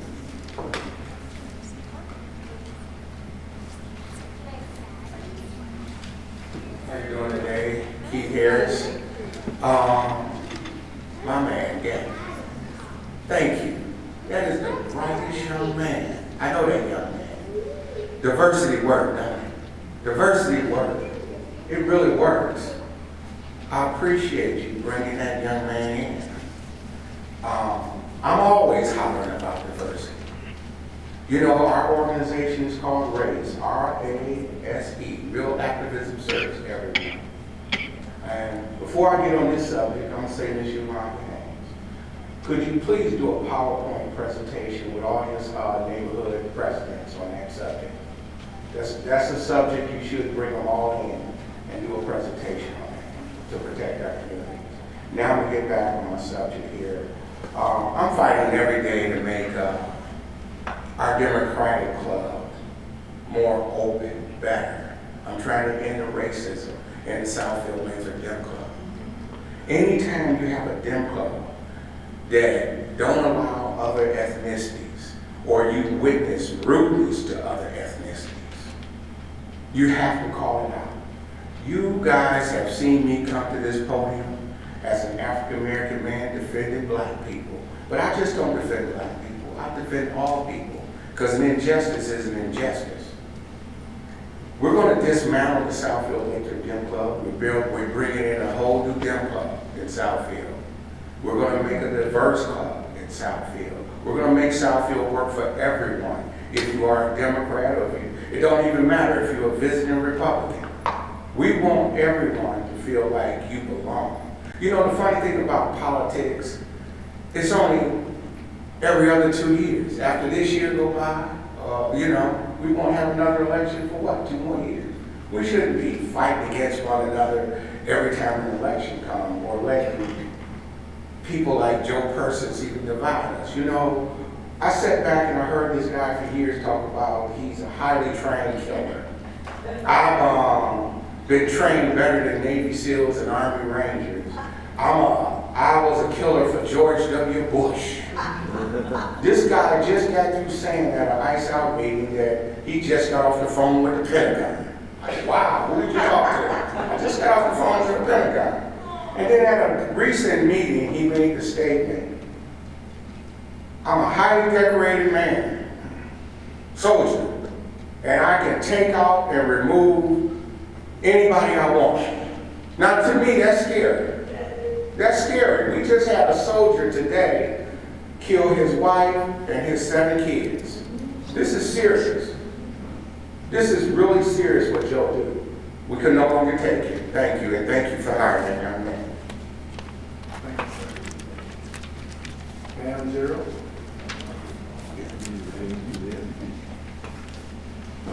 And all of God's people said amen. The last time I spoke, I was talking about our elected officials acting as fiduciaries for the citizens who were at the top of the organizational chart. And in doing so, I mentioned that we have several people on city council that does not handle their campaign finance affairs like they should when you represent the people. Now, it was said after I spoke that the city of Southfield has a standard. Oakland County has a standard. And in order for Oakland County to serve us like you should be serving the people of Southfield, when you owe for fines, errors, and omissions, you need to pay that so we can be served also at the county level. You can't say that you're this great elected official when you, number one, file your campaign finance report late. You can't say that you're this awesome elected official when you submit a messy report that doesn't reflect the image that you try to show up there on the dais. I'm not going to call any names because you know who I'm talking to, and I'm standing here for another minute or so you can look and you'll know. You need to handle your affairs appropriately. I'm going to push for some kind of legislation or something at the county level that says, if you do not do right by your campaign finance report and reflect the standard that Oakland County has, you cannot be sworn in. And if you're not able to be sworn in for 90 days, then you have to forfeit the election that you were elected, and then the city would have to have another special election. Like the special election that we paid $95,000 for the mayoral race to get rid of one person. We could have got 2 new restrooms right here. We could have got 2 new restrooms in Parks and Rec with that $95,000. So now get your affairs together. I want to see those auditing capabilities. I want to see the Southfield standard applied to Oakland County because we love our county like we love our city. Now pay your bill. You can't pay your bill, step off the dais and put some people up there that will pay their bill. That concludes correspondence. There was a couple of comments related to some ballot resolutions that were being sought of council.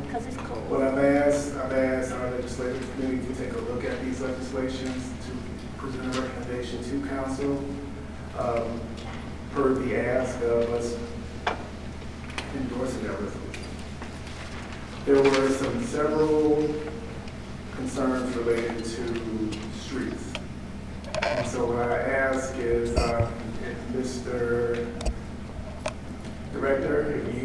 supporting when you go outside and have a conversation with those who voice concern related to Silvercrest as well as Mount Vernon. We can make sure we have an accurate account of your ask. There was several concerns related to, well, there was a concern related to Leonard School, which was voiced by a constituent. I do know that there is development happening on that location. We can get more information and follow back up with you, unless Mr. Administrator or someone else on the administration has a more accurate update. There were several requests and concerns related to the lease at Town Center. One thing that I just want to make clear is that, the request that was sent to me, number one, I served the constituents of Southfield, but I also serve this body, and I can't write a letter without making sure that I have consensus from the group. So we will have discussion on that item.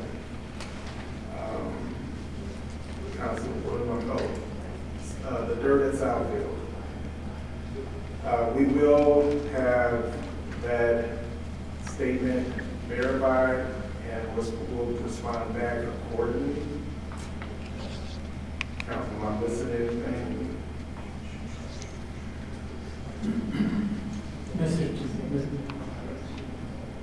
Yes, ma'am. In reference to the housing issue, these are copies of papers that anybody can get if they just address the clerk and they can get copies of the Michigan Home Program.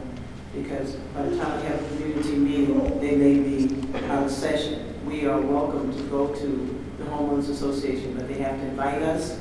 But on that same behalf, it can be emailed to the presidents, and the presidents can get that information out. I feel better doing that instead of waiting for next month to get that information out. The presentation, I couldn't do a personal PowerPoint because they have their own, but if you go to the social media Facebook page of SimCog, they have all of the papers there, all the information at your disposal. It's the same information that I would pass out if I were to have a community meeting. And I don't have a problem against that, it's just that it may take some time to do that, and you need that information now, because you can contact your local official, representative, let them know, state representative, and state senator, let them know your concerns on that bill, those bills rather. There was another item, there was one more item about outstanding taxes that we will also follow along with the treasurer. Sorry, Mr. Mayor. He just walked out of the room, but next Monday's agenda is the approval of the repaving of Mount Vernon from Southfield Road to Greenfield. Sorry he left. He's out there talking too. Secondly, to the person that talked about the dirt at Northland, you can't believe everything that's put online. And the source of this information was fired by Fox News. He was fired by the Detroit News. He was arrested for domestic violence. He was arrested for public urination and calling 3 Detroit policemen whores. Any of his reporting is sensational. It's comical in a sense. And his charge that Guyanga worked at Northland is totally untrue. Again, I would consider the source. And unfortunately, lots of people can say anything they want and they put it on the internet. And you have to be circumspect about whether you're going to believe what they're peddling. In this case, the purveyor of this information is a person who loves to sensationalize. Okay, I do have an update related to the question about the Leonard School. The developer indicates that the building permit is paid for, and they're waiting for the city to present the permit, that they have no tickets or blighted property, and that the taxes are wrapped into a financing package. So if there's anything that may be outstanding from BSNA, I think it may be a timing issue, but we will verify and update the public. That concludes correspondence.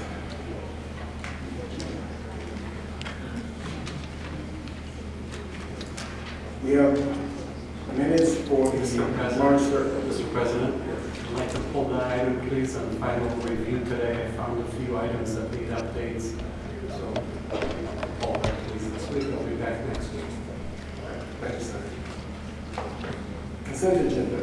These are items that are considered routine, non-controversial, or have previously been discussed.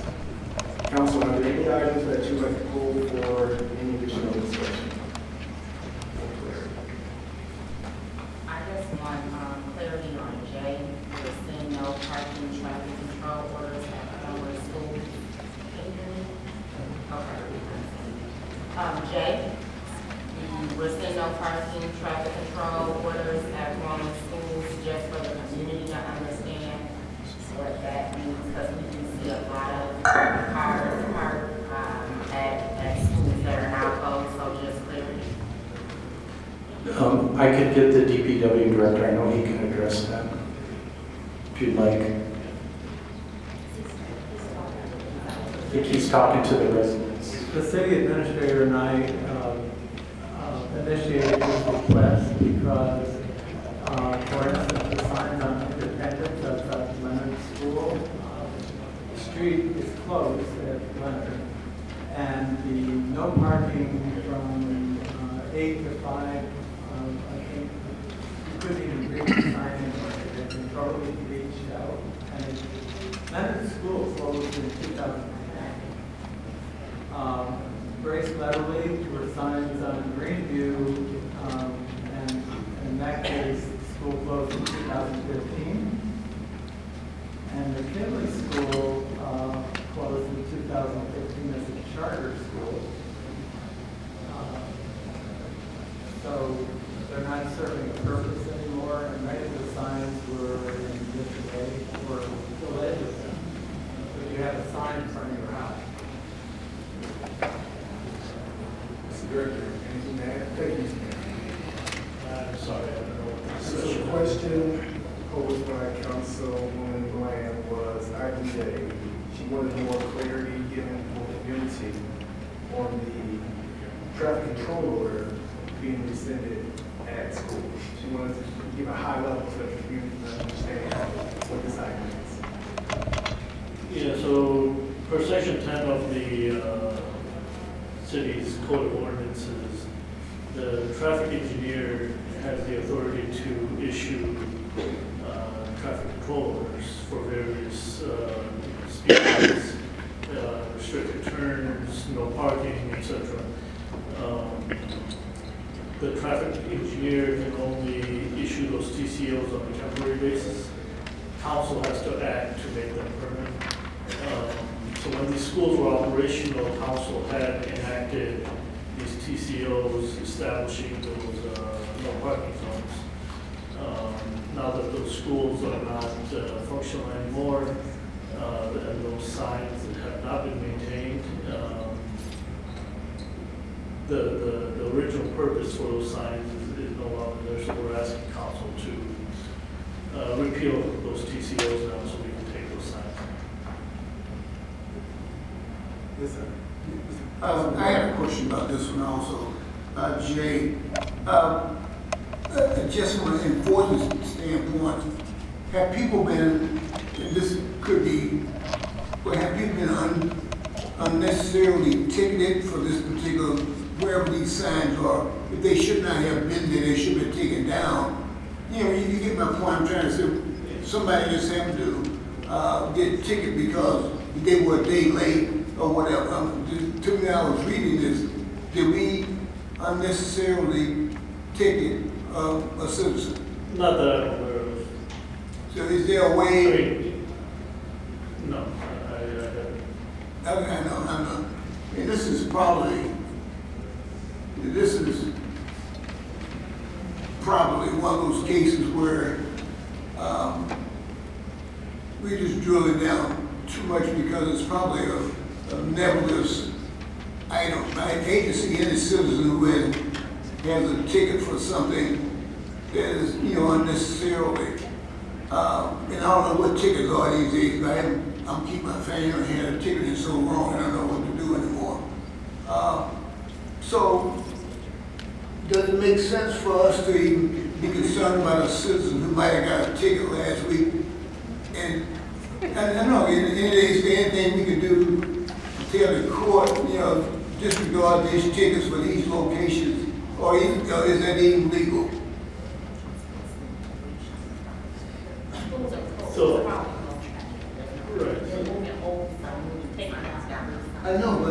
I did take them down, but they're still up. There's an officer, if we inadvertently ticket someone for something that is being taken down. So, the police department can speak to enforcement of the signs. I'll just say, if any resident has been ticketed at these locations, then come forward and, we'll deal with it. Like I said, I'm not aware of anyone who's been ticketed. Okay. I get it. And this is probably, I know it's kind of nebulous, but, things happen. Someone needs $90 when he got a ticket. So we are saying that if you got it, tonight we're saying if you got a ticket in any of these areas, you should contest that with the parking people and try to get it thrown out. Reach out to us, let us know, we'll see. Excuse me? Let us know, we can investigate it further. Okay, so we got an answer. If you have a ticket in any of these locations, well, he just said it. And I'm repeating what he said, just let it know, and they will take a look at it. Council President, I'm not aware of any cases where anybody has been ticketed. The residents would like them removed because they're part of their house and they serve no purpose. Wait a minute.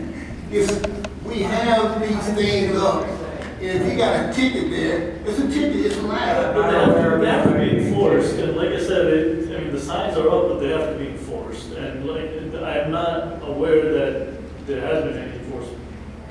Okay, look, like I said, I know it's kind of nebulous.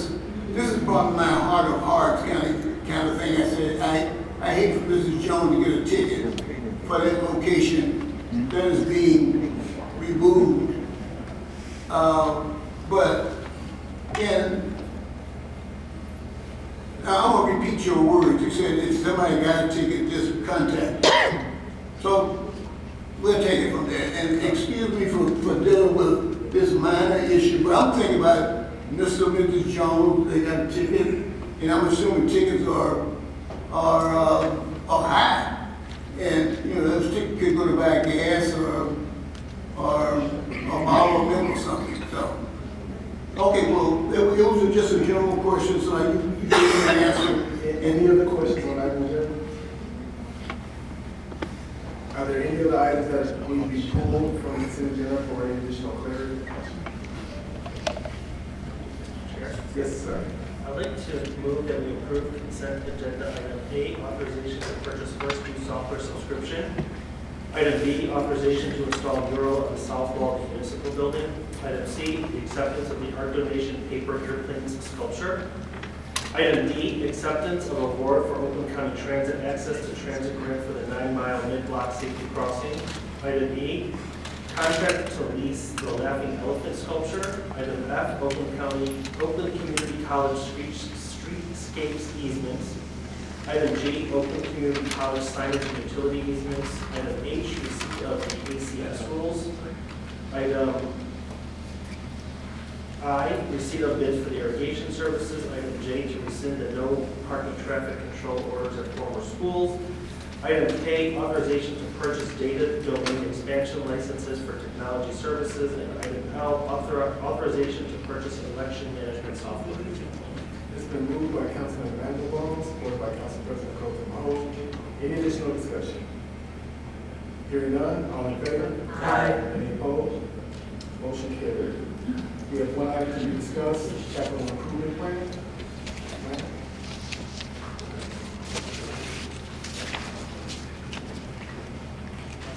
Evening. As you recall, this is our annual presentation of the City of Southfield Capital Improvement Program. There's a lot of departments and individuals that are involved with this starting in December of each year. I want to thank planning team, Sarah Malawi, who continue to assist us, city administration, O&B, and all the departments have put in countless hours, as well as the Planning Commission and the Finance Committee. What is the CIP? The CIP outlines a schedule of public expenditures for a 6-year period for inclusion in the annual budget. The first year is the actual annual budget. Years 2 through 6 are projected from each department on things coming down the pipe.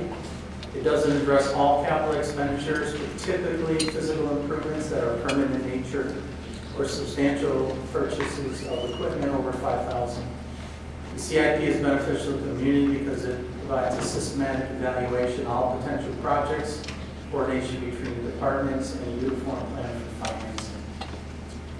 It is also a requirement of the State Planning Enabling Act, where planning commissions, after adoption of a master plan, shall annually prepare a capital improvements program of public structures and improvements, and it also is a requirement of our redevelopment ready certification. State Enabling Planning Acts requires us to show those public structures and improvements in the general order of their priority within the ensuing 6-year period. Each agency or department of local unit of government shall provide a list, plans, and estimates of time and cost of these public structures and improvements. This will give you some guidance as you enter into your budget cycle. Last CIP was adopted in April of 25. A copy of it is available on our website. Again, we start this process in the beginning of December. Planning Commission holds a long-range study meeting where all the departments present. Planning Commission has further studies. It was presented to the City Council Finance Committee on March 23rd. We held a public comment and Planning Commission recommendation on the 25th of March. And tonight is for discussion and complete adoption. There are 8 primary areas of the CIP budget, which includes equipment, facilities, water and sewer, stormwater and floodplains, parks and recreation, data management, roads and bridges, and pedestrian enhancements. And each of you should have a full copy of the report. And I'm just going to do a high-level overview, starting with equipment and facilities.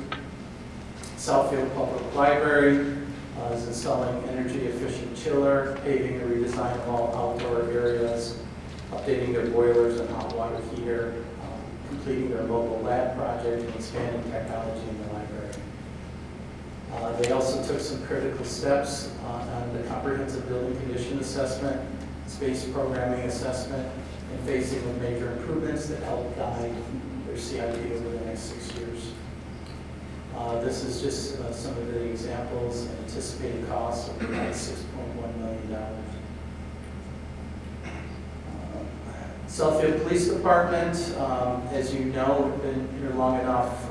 They only have a certain lifespan of typically 5 to 8 years for their service weapons, their tasers, and other items that they need, so they continually replace those on a rotating basis. Ballistic vests have a certain service life. On average, 30 ballistic vests are replaced each year. Flock license plate readers have been an important tool that the police department have utilized recently. The Axon purchase program, as far as body cameras and the vehicle camera, and their tasers. And ballistic helmets is again another piece of vital equipment that they change on an annual basis. They've been talking about this crime lab renovation for many years now, and it's finally being scheduled for fiscal year 26-27. Their detention center needs some upgrades. It's outlined here. And then their investigation division, patrol administration renovations, building repairs, locker room repairs and upgrades. The Southfield Fire Department lists their staffing here. They've been tracking their vehicles' life. It's not just about mileage, but wear and tear, and potential costs of upcoming vehicles over the next couple of years. Other equipment needs are listed here on the slide. And then miscellaneous upgrades, including software, and they've been programmed that out through fiscal year 32. They do an annual assessment of their fire department facilities. There currently are 5 firehouses in the city. And then estimating on facilities repair, replacement, and upgrades. Including new station number 3 at $13 million, new station 1 and remodeling station 5. Some substantial capital improvements projects to be considered over the next several years. And then some exterior beautification and projects to their existing facilities. Emergency management has need for supplies and logistical support equipment. There's a list of the new vehicle requirements or requests over the next 6 years. And then some other equipment needs for that program to fully operate. This is the Emergency Operations Center upgrades as well. There's a number of functional needs in the municipal campus itself, the main one being the replacement and upgrade of the municipal chiller, the refrigerant, long lead and replacement time, and we're spending about $350,000 to rent a temporary chiller. So there's an estimate of $1.4 million for fiscal year 26-27. And that's to replace the original chiller. And the facilities is also estimating the amount of ADA compliance issues and upgrades that are required over the next several years. DPW motor pool annually assesses the equipment needs of all the departments as those are listed.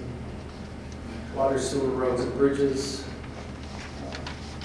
The DPW and engineering usually scope out a several-year capital improvement program depending on need of the priority assessment and funding sources.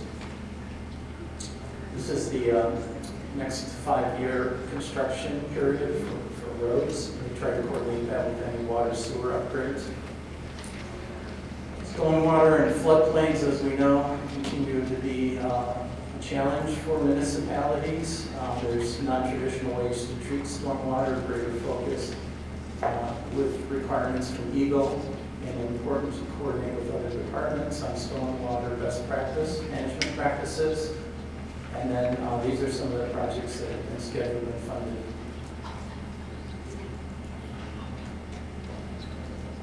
And future stormwater projects include detention pond retrofits, green infrastructure projects, and stream bank and infrastructure erosion control methods. Parks and Recreation continue to provide a variety of programs, events, and park operations in over 770 acres in the city, as well as 7 diverse facilities. These are projects completed and in progress, as listed above. These are projects scheduled for 26 and 27. And then ADA development project on senior space, and then Parks and Rec building improvements, and then investment in parks over the last 5 years. Data management system. Tech Services is responsible for continuing to provide cybersecurity, replacing computers and server replacements on an annual basis, document management software, BSNA financial systems, firewall maintenance, Cisco switch replacements, in-car laptop and docking station, and UPS replacements. They've been integrating and rolling out a secure badging system, gigabyte telephones, and fiber INET improvements. Then finally, under pedestrian enhancements, we continue to try to implement our sustainable Southfield comprehensive master plan, providing alternate modes of mobility, providing walking and biking opportunities, connecting pedestrian links, and continue to develop our shared use pathway system. Some of this is based on a city employee survey, working with ROSEC, looking at how we're doing on recycling, public engagement, on participation with the food waste elimination program, Blue Point to zero food waste in Southfield, and rolling out the composting program that we shared with you last week, and then our recycling bins on a trial basis here on the municipal campus. We're continuing to work on looking for innovative ways with solar-powered bollard lights that are action motivated along our pathway systems. Tree planting has been important. We continue to apply for tree grants and match our tree trust fund, working with DPW and their forestry program to repopulate trees that have been destroyed through disease or climate control, and focus our trees on expanded shared use pathways. This is just a summary of where the money's been going for the last decade.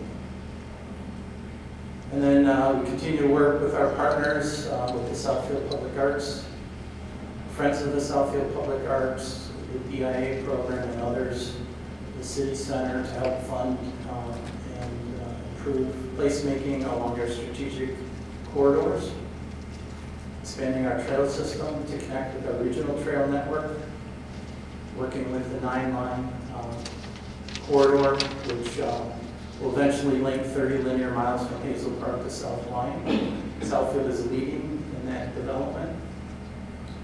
These are some of the successful TAP grants that we've received.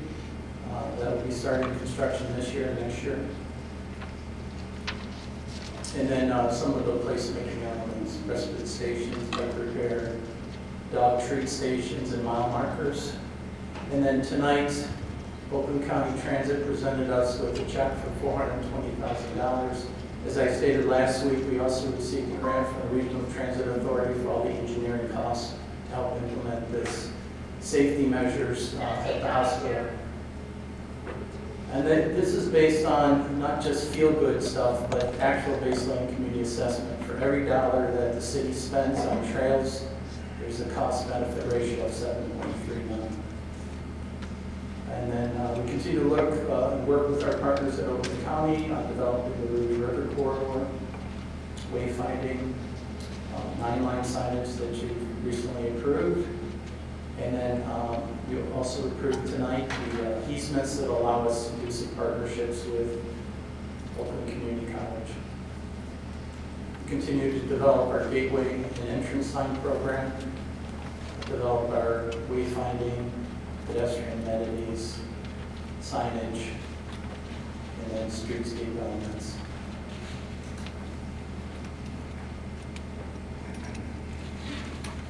Bus stop improvements, providing accessibility to each of our bus stops and transit. I believe we're about 65% complete with all the bus transit locations in the city. And then recently working with many departments, including Parks and Rec and DPW, expanding the front promenade to make it more accessible and usable for special events throughout the year. And our total summary from the planning department. So with that, we're at that final step. I know it's very quick and high-level overview. I had condensed 3 hours into about 15 minutes, but I'd be happy to answer any questions that the council may have. Mr. Mayor, Council, any questions? Councilman Bridewell? Chair, this is probably a question I asked. What is the total value of the CIP for that year, upcoming year?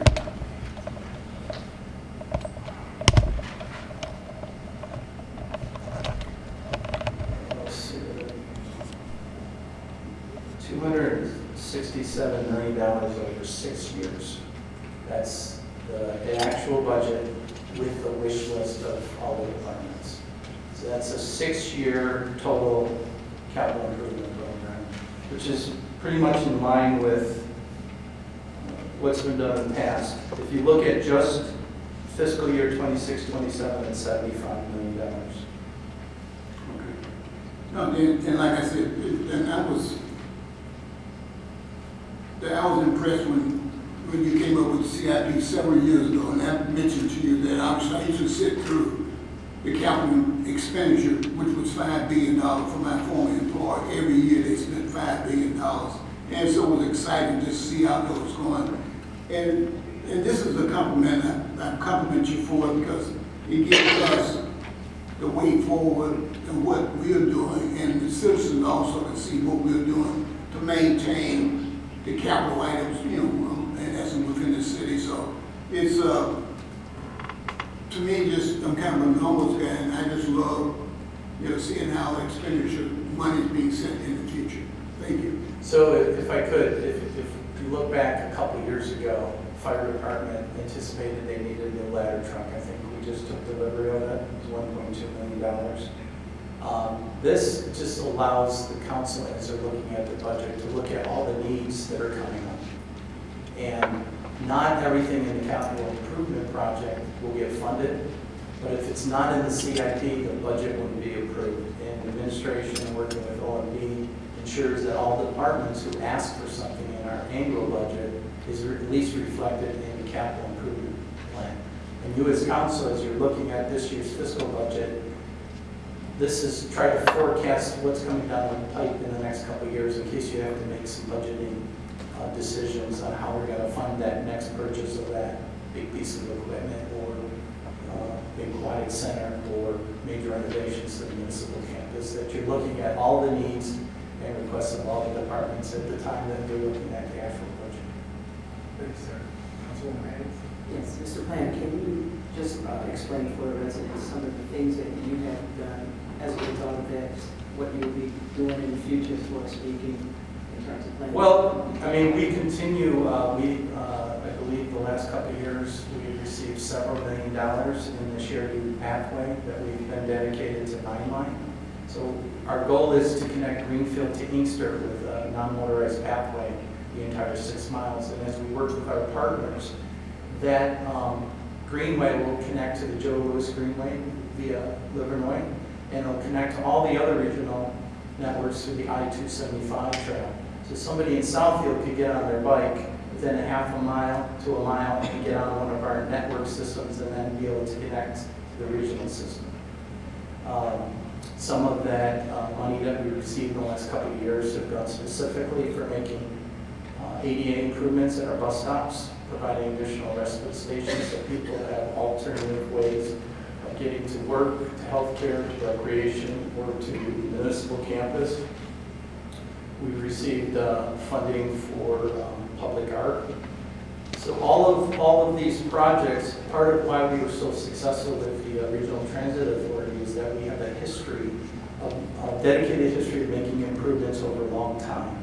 We have the master planning and the planning documents that support our ask, and people see the results of what we're doing and are willing to give us more money because we have a good track record of implementation. And won't you be representing Southfield speaking on this bill?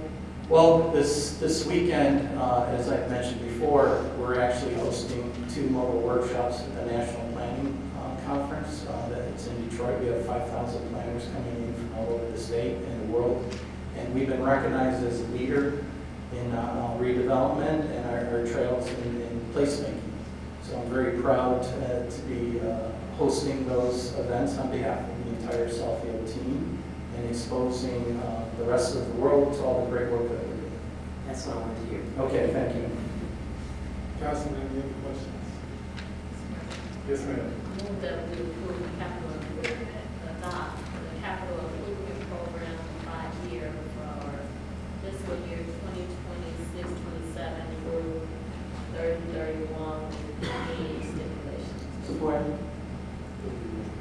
30-31. It's been properly moved by Council President Pro Tem Hall, supported by Councilwoman Haynes. Any additional discussion? Hearing none, all in favor? Aye. Any opposed? Motion carried. Thank you. Thank you, sir. We'll now transition to our public hearing for site plan. Planner. Item A.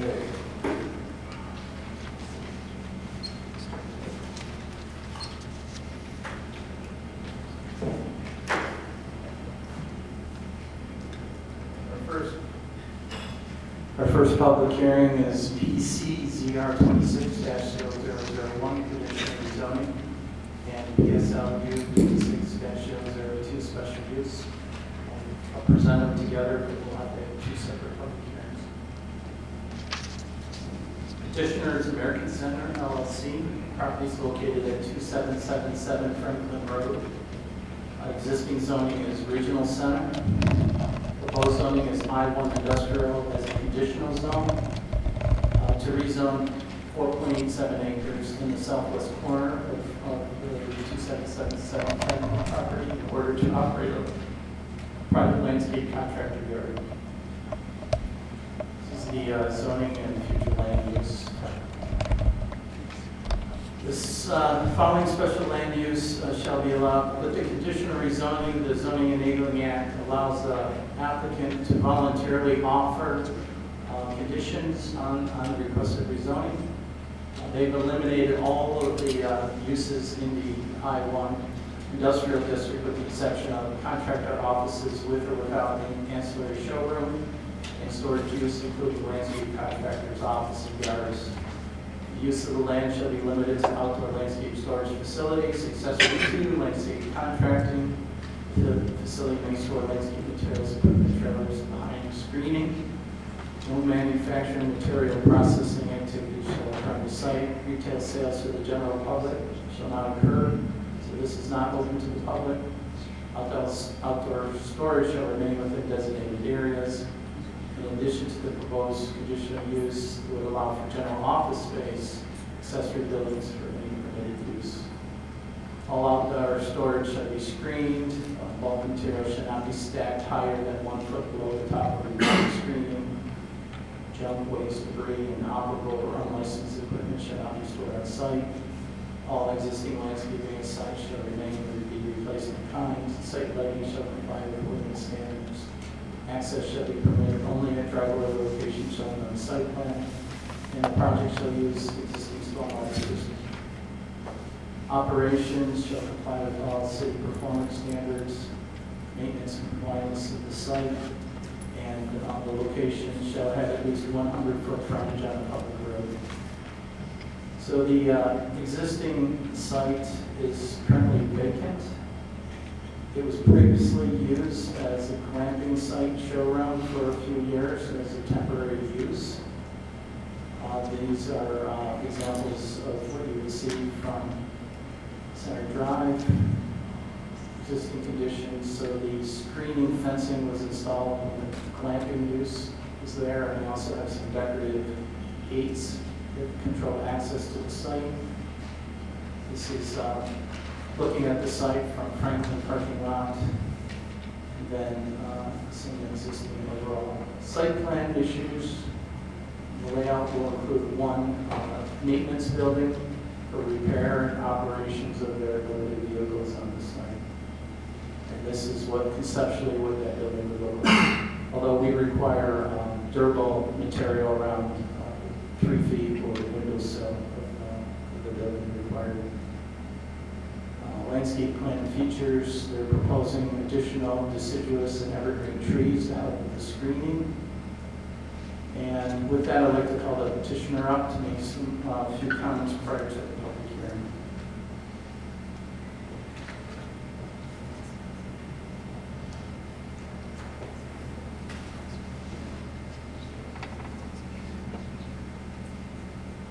Good evening, City Council. Shame! Shame! Shame on Redico! Excuse me. Shame on Redico! Excuse me, sir. I'll leave. No, this is Redico. You're out of order. This is Redico. Shame on Out of Redico! order. Get out of Southfield!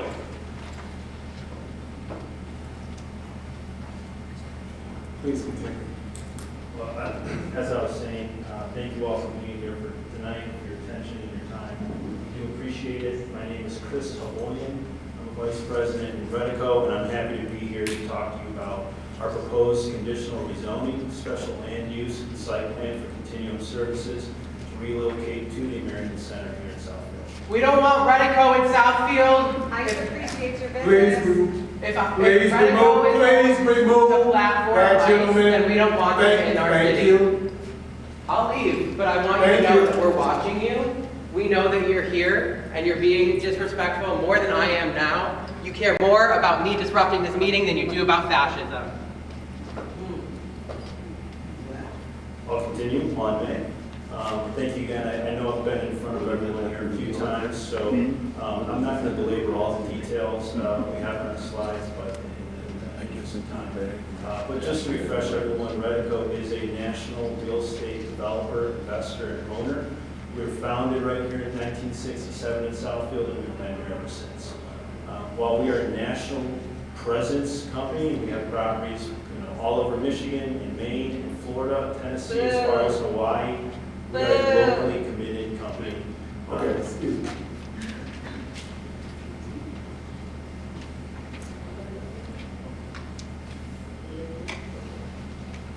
Is there any other outbreaks? Because the next one will be not just removed, but arrested. Please continue, sir. Thank you, President. So, just to show everybody our local commitment, since just 2024 here in Southfield, we've signed 44 new office leases for over 400,000 square feet. We invested more than $11.5 million in tenant improvements in our Southfield buildings. And this year, we're spending more than $10 million in scheduled tenant improvements. We're also a proud participant of the CCAB, and a lot of what Terry showed you on the screen just a minute ago. We are a well-known developer in the area, and we helped shape a lot of our skyline here, which we're very proud of, whether from Oakland Town Square to the Travelers Towers, the American Center we're talking about here, or other buildings you will recognize around Southfield. I'm here to talk Why to don't you welcome ICE into these buildings? Thanks.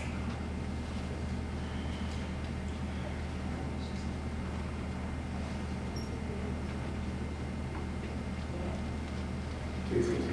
So I'm here to tell you tonight about Continuum Services. Continuum is a full-service facilities management company supporting commercial, industrial, and residential properties across the country. It too was founded right here in Southfield in 2007. It's a prior winner of Southfield's Best Landscaper Award and Small Business Excellence Award. But today it's not a small company anymore. It's a company doing over $100 million in annual revenue. It's a company with 2 offices in Detroit, Farmington Hills that they want to consolidate here. It's a company of over 800 team members, of which over 100 are in the office daily. And they serve over 116 locations here just in Southfield, with notable clients including Blue Cross Blue Shield, Clarence Technologies, Lear Corporation, Redico, Huntington National Bank, and Ashley Capital. I've talked to you guys before about the difficulties of the Southfield market, so I just want to go ahead and I'll tell you why this is a tremendous opportunity for the city of Southfield. Our ask is to conditionally rezone about 4.8 acres in the rear of our site to I-1 Industrial. It would be limited to an outdoor landscape storage facility accessory to an office lease. The benefits that this would bring is this is a 10-year lease plus 2 5-year renewal options, which is ready to sign.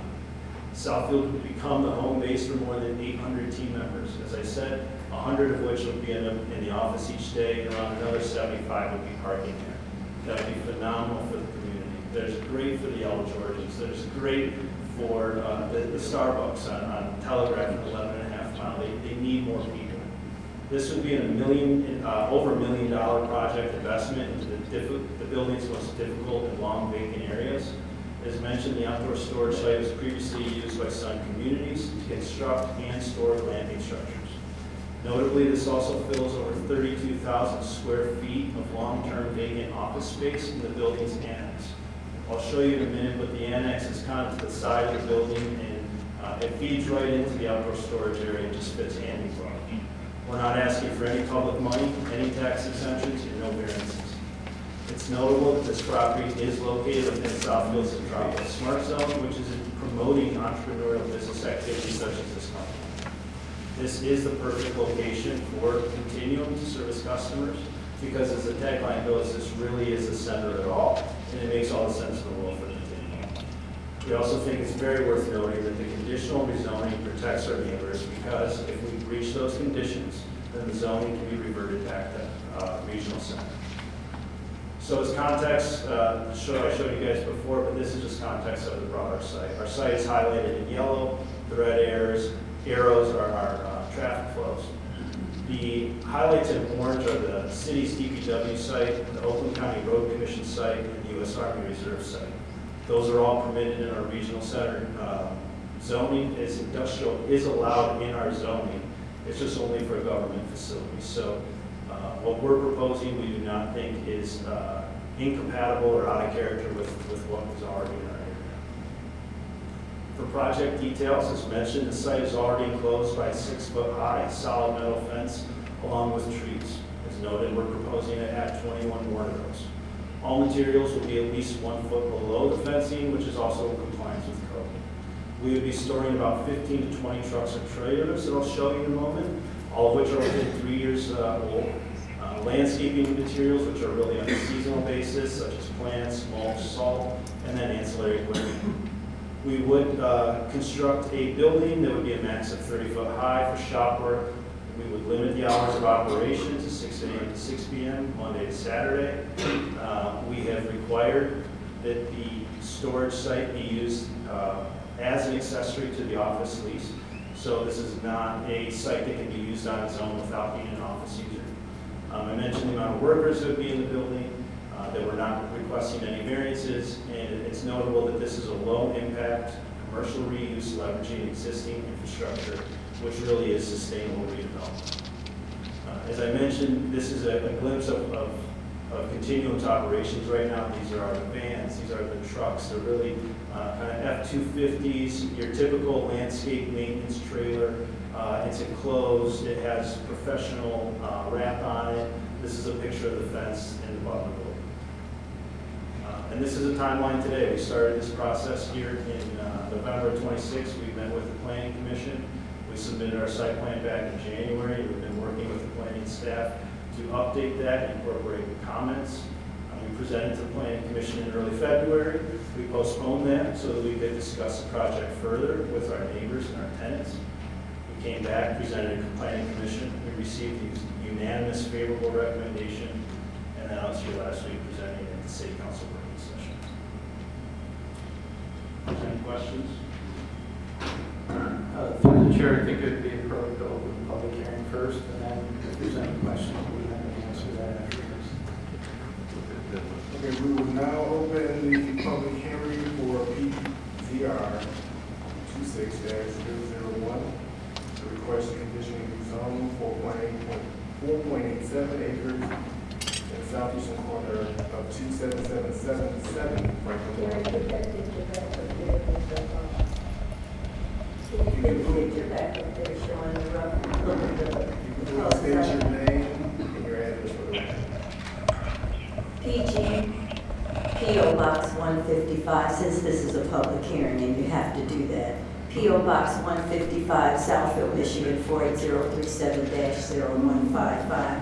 I don't know why you changed that picture, Terry, because you can't really see anything like that. I want you to go back to the screen that showed all the vehicles, all the dirt, a picture of the little house that is going to be on the lot, and all the what looked like propane tanks. Now, we had Contour here talking about a dome, another company talking about a dome.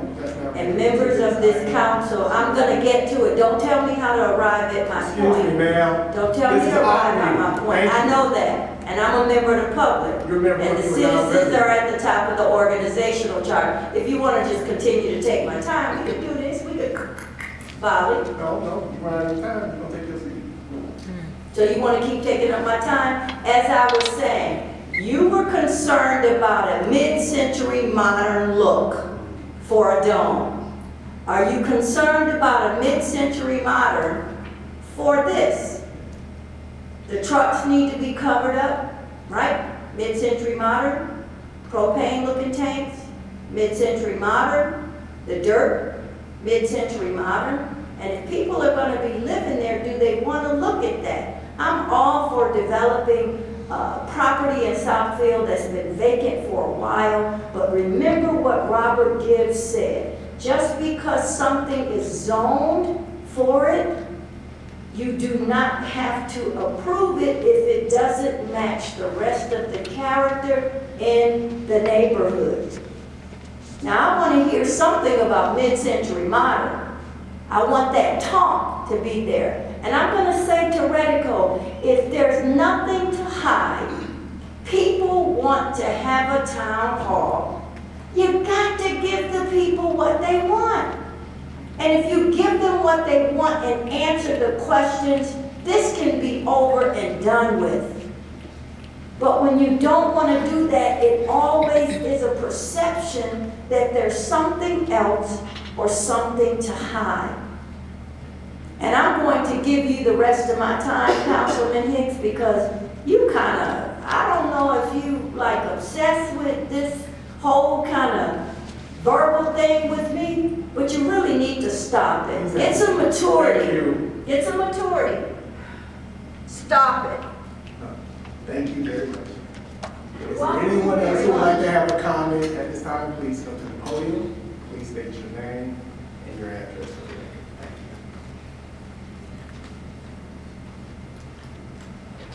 you. Good evening, Honorable Council, Mr. Mayor. My name is Ron Reynolds. I spoke to you last week. I'm a land use attorney. My office is at 40900 Woodward Avenue, Bloomfield Hills, Michigan. I'm going to try to go more quickly through my presentation than I did last week. Importantly, what I want to focus on tonight is the master plan. It was passed in 2022. No mention of contractor yards in the area, what is known as the Centropolis Smart Zone, which is where we're talking about. The petitioner indicated he felt that it was that their use was consistent with the Smart Zone master plan, but from the words of it, it is not. Here are the words of the Smart Zone language from the master plan at page 178. Smart zones are state-designated areas that target the attraction of technology-based businesses. Contractor's yard is not a technology-based business. Then in the master plan, it talks about industrial, where industrial should be in the city. And that is at page 162. And it says, while such uses are desirable in terms of tax base and job creation, they must be located appropriately to limit adverse impacts to lower intensity uses. And in the master plan, they limit those to 3 distinct areas off of 8 miles. So that not only in the current zoning ordinance, but in the master plan passed by this community, it has contractor yards designated 8 miles. Our position is that the use is inconsistent with both the RC and the Smart Zone designations. I think it's apparent because the only way you can do a contractor yard is by pulling in an 8-mile zoning into 11-mile in order to do that. That is not consistent. It's also the uses that are in the I-1 areas besides contractor yards are uses such as self-storage, junkyards, crematoriums, sexually oriented businesses, refuse trucks, dry cleaning facilities. These are the types of uses that this community said contractor yards belong with. Basically, they are lumped in with these uses and they are able to be located on 8-mile road with special use permit. Spot zoning, quickly, the planner has indicated that spot zoning only occurs where you have a 1 acre or less piece of property. I have cited to the city attorney the decision of Rob versus City of Walker. It's Michigan Supreme Court where they invalidated a 180-acre parcel rezoning as spot zoning. So obviously 180 acres is a lot larger than 4.87. Thank you.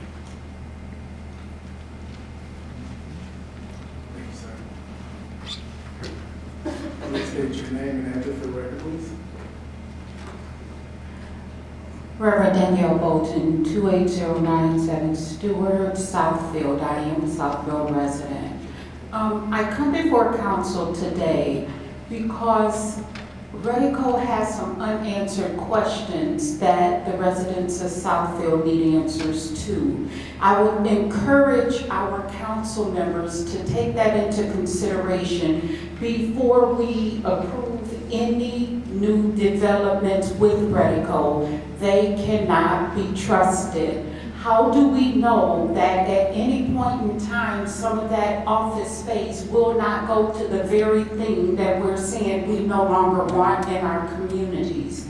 So I'm asking this council, along with the mayor and anyone else that is involved in this approval process, the people have spoken. I'm asking you to hear the people. Please do not put money and politics over the wishes of the people. They cannot be trusted. And until they make do with current projects that they already have in process, until there has been completion, until there has been transparency to the citizens, nothing new should be considered until they come to the forefront with all transparency. Thank you, and I yield the rest of my time. Please state your name and address for the record. My name is Christine Jonah. I'm here to represent my family and American Center Association, American Center Commerce Association. This development, this new development, a landscape yard is, we can see it from one of our most beautiful buildings, Magna Electronics. The other day, someone asked me how many people were there, and people are coming back to work quickly. I thought it was only a few hundred, now it's over 500. It can get up to 900, and that's what this property was built for. So it's an important property to the city of Southfield. It's an important property to my family and ourselves. We developed the 60-acre park, which we call American Center Commerce Association. We've got wetlands, we've got a nature walk. We developed all those buildings in there, and never in our history, and we've been in the city of Southfield a very long time too. We started in 1980 developing, and never have we run into a situation where somebody wants to rezone, downgrade zoning. You've got the Centropolis, the filet of Southfield, and you're gonna make it an impossible burger. That's the concern, because if we change it, if it's changed, if this zoning is arbitrarily changed to put a landscape yard in the center of this property that hundreds of acres, 350 acres, what's gonna happen next? What precedence is being built right now where somebody can come and say, well, you pulled it out of that zoning and you wanted a landscape yard, so what's the next thing somebody wants? Do they want a junkyard there? What is it, do they want truck storage there? We don't know what's gonna happen. If we start here, where does it all end? And I have to say, no one's come to take a look at the view of this beautiful building. The executives, their terraces are going to be looking at a landscape yard. And it talks about equipment. We don't know what kind of equipment. They're buying in bulk here. My sense is, and I can't say for sure, they're buying in bulk. And it's gonna have gravel, it's gonna have salt, and it's gonna have debris, and it's gonna be a mess. And we're gonna be looking at that. And that is not what you desire, and that is certainly not what we desire. And I want to say something. Continuum Services, I believe, is a really good entity in Redico. They can still bring their people here. We just don't want all the debris in a landscape yard. We don't want, it looks awful. And everybody's seen a landscape yard. They know what it's like. There's no news there. They showed pictures. I thought, well, these pictures don't look so good. Maybe those pictures shouldn't be shown, because it is not going to be good for anybody, for attracting new businesses to the city. That's how we tout ourselves. Thank you. Thank you.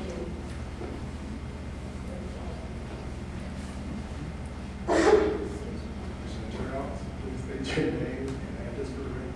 Thank you, Mr. President. My name is Yolanda Smith-Charles. I am a resident of the city of Southfield, 17580 Westland Avenue. And I rise today to echo many of the sentiments shared already. Redico is swimming in money after the Trump regime funneled hundreds of millions of dollars to DHS and CFPB. Of course, They have money to do things. Redico has shown itself not to be a friend of this community. Their board and their bosses knew what the temperature was when Alex Preddy was murdered and when Renee Good was murdered. They had to have known the tenor in this nation, and specifically in this minority-majority community, how it might be interpreted. So Redico has lost my respect and my confidence that they will do anything to be good stewards of the community. And as a resident, I am disappointed that the company that the company overall would allow this to happen at a time like this. It does seem quite suspicious. They would come before this honorable body to ask for rezoning, conditional rezoning, but won't spend an hour or an afternoon with the voters, the people who are going to be directly impacted. So I do understand the gravity of every decision. I know you don't take these decisions lightly. I know they weigh heavy on you. I just respectfully would ask that I would urge you to not agree to this conditional rezoning. Thank you.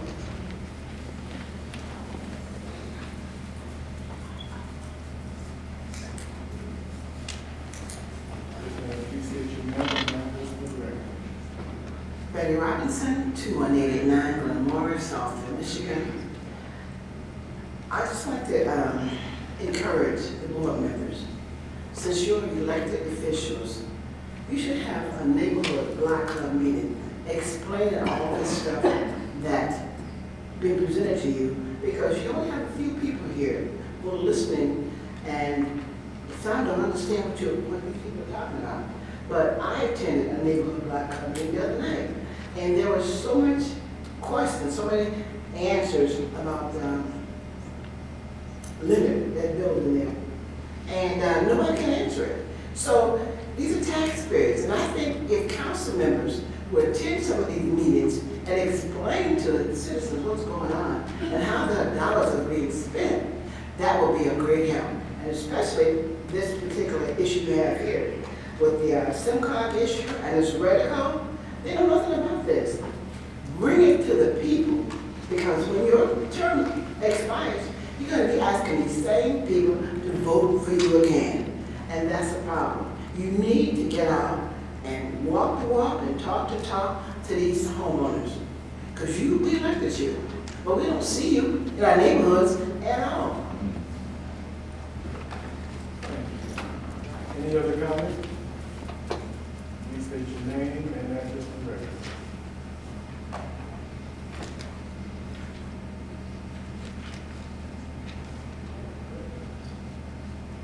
Greg Hewler, as I said earlier, you are our link. And as you just said, we need a town hall. Each time the residents have asked for town halls on various things, this body has not moved on. This body needs to move on something and have something so the residents can see that you are there for us, or this is truly a broken link if you're going to keep in this same compassion of not having something there. And I know some of you do feel differently about this and do feel towards having something, but a town hall would be nice. And just showing something, just a little bit.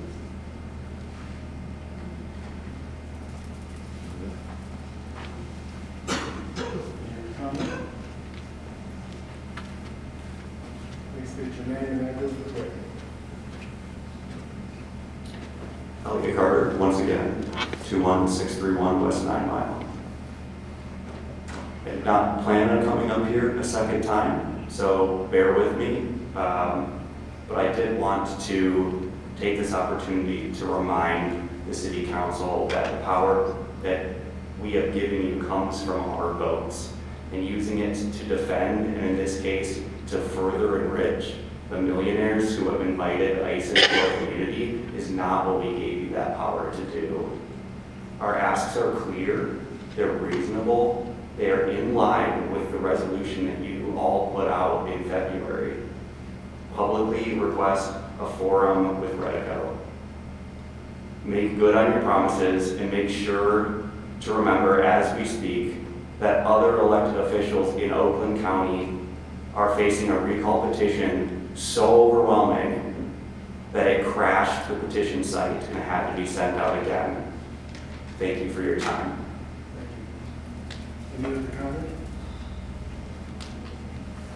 Hearing none, the public hearing is now closed. Petitioner can come back up to respond to the question. I'll wait till the council is done asking questions of the petitioner, but I have a few comments I'd like to make as well. Question? Did you want to respond to comments that were made? If there are any specific questions, I'm happy to address any of them. Well, any of the ones that were posed?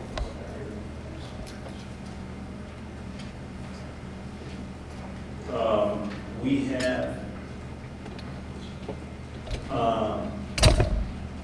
have, oh, sorry. Going the wrong way. Get back to my presentation. So I will touch on a few of the points that were addressed.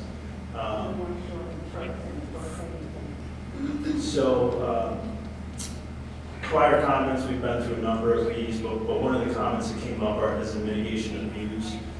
We did reach out to the American Center Commerce Association over the weekend, as we have several times before. We did try to come up with a compromise, but really the only one we were offered was to pull our agenda item. But instead of doing that, what we did is we added 4 additional green trees that you can see really in the upper left of the corner, shaded in green in the view mitigation. I also want to address what the views of this. I previously showed you our existing operations, but I want to show the views of the Magna office building. So the Magna office building is located in the middle.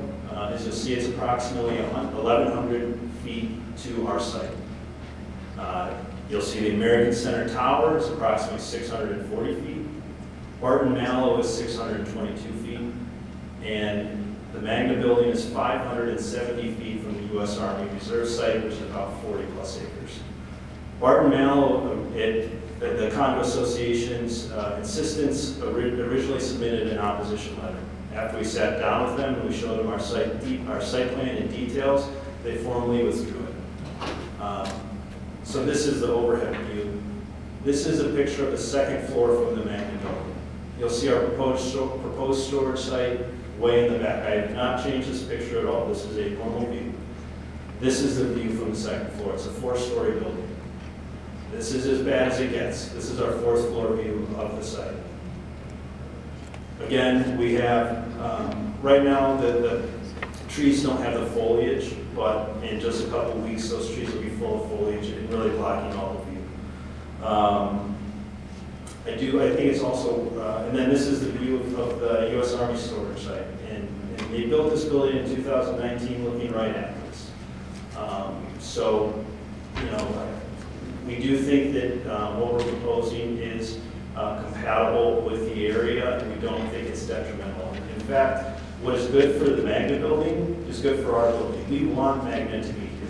Magna, and by the way, we're talking about Magna Electronics. Go back to this slide. So we're talking about Magna Electronics. It's a 4-story building constructed in 2019.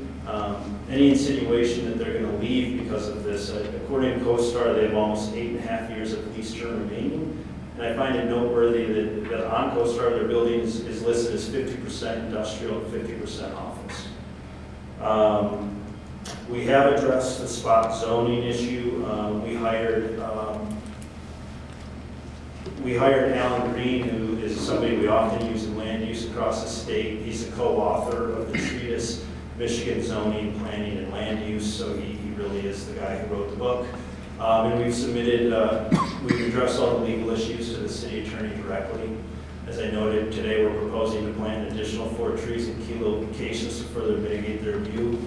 And as I've noted before, as a conditional rezoning, if we breach the terms of conditions for our use, rezoning can be terminated by the city and the property reverts to zoning. I think we've tried to show you that given the DPW, the road commission, and the U.S. Army sites around us, given that Our existing zoning regional center does permit industrial use, just not for us. We do not think that this is incompatible with the surrounding area at all. And we do not think it is a spot zoning issue, especially given there's something called the Michigan Zoning Enabling Act that was created in 2005, and it specifically created conditional rezoning to promote flexibility in land use decisions for the benefit of property owners and municipalities. The opposition brought up the master plan. The regional center district is intended to be a very diverse mixed-use district. It authorizes offices, hospitals, government buildings and utilities, schools, data centers, hotels, multifamily residential, secondary retail. That's a lot of things. The master plan actually refers to regional center as one intended to provide a wide variety of businesses and services to residents, employees, and visitors. And it notes that much of these areas are already developed and that the challenge will be in encouraging redevelopment and consistently requiring site upgrades as development occurs. We think we're doing precisely that. We've come here, we've worked with the city. We have proposed one use on this property, and that's a contractor's yard. We do have to do that because of the way the zoning ordinance is written here, but we do believe that we have every right to do that.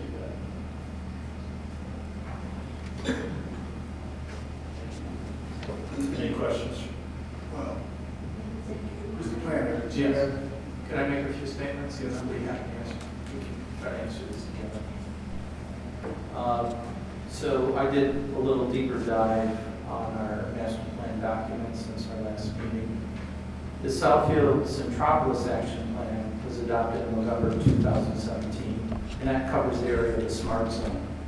And one of the challenges that it listed in 2017 was the large surface parking lots within that area. Infill development and growth opportunities strategy is to provide for infill development and growth opportunities, including greater mix of uses, including amenities and services. The Centropolis, I'm quoting from the plan, the Centropolis Southfield Smart Zone must evolve to meet the new challenges in the marketplace. Both employers and employees must be flexible and nimble to respond to demands and competition. As such, their facilities must adapt to fulfill evolving, diverse requirements in the workplace. The Michigan Suburban Alliance, which is quoted in the plan, saying most urban areas aggressively seek infill development or new construction on vacant or underutilized land. One of the strategies is to recruit retail and commercial tenants for the infill as a means to attract new uses to the Centropolis Smart Zone. Existing underutilized parking areas may be repurposed for infill development services.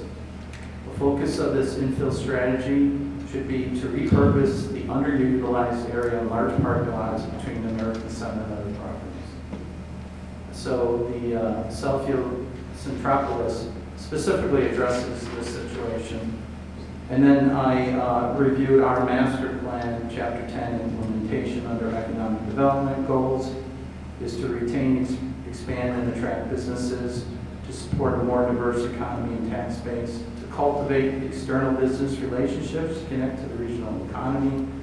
Objectives include initiate sustainable urban redevelopment strategies, build on reliance of local assets, assist local firms in finding appropriate development sites for expansion.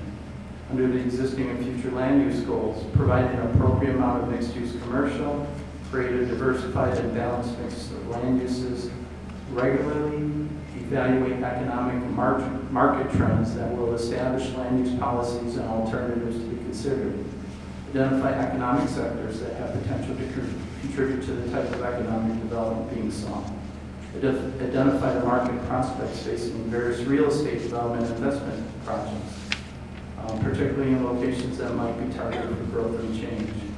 Under the sub-area plan, continue to implement the individual goals and objectives of each sub-area plan, including Centropolis, which I read from previously.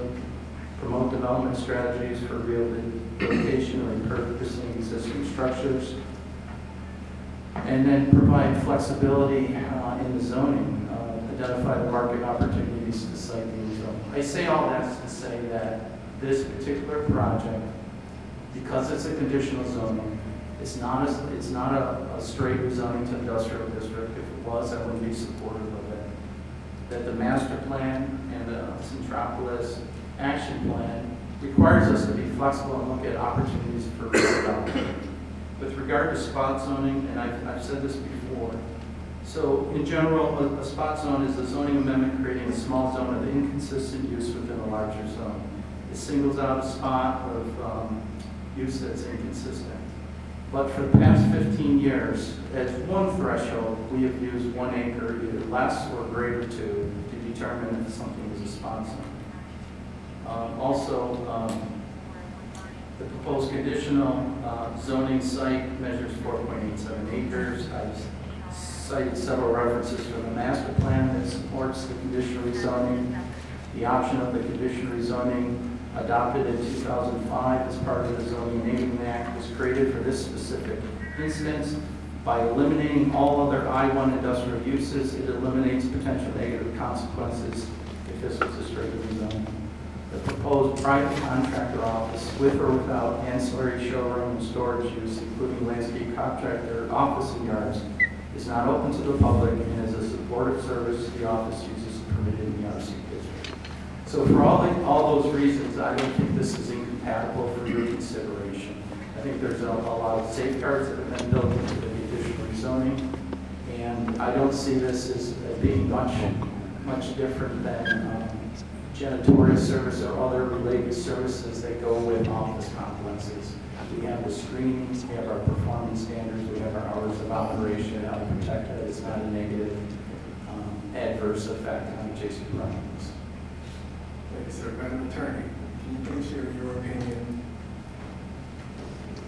Yes, good evening, Council. So since this has been brought to my attention last month, I have received several memos, memorandums of law, also looking at what the Planning Commission had recommended, and then doing my own research with the cases that have been presented from the opposing parties as well as those in support, including the attorney, Mr. Green, that was referenced.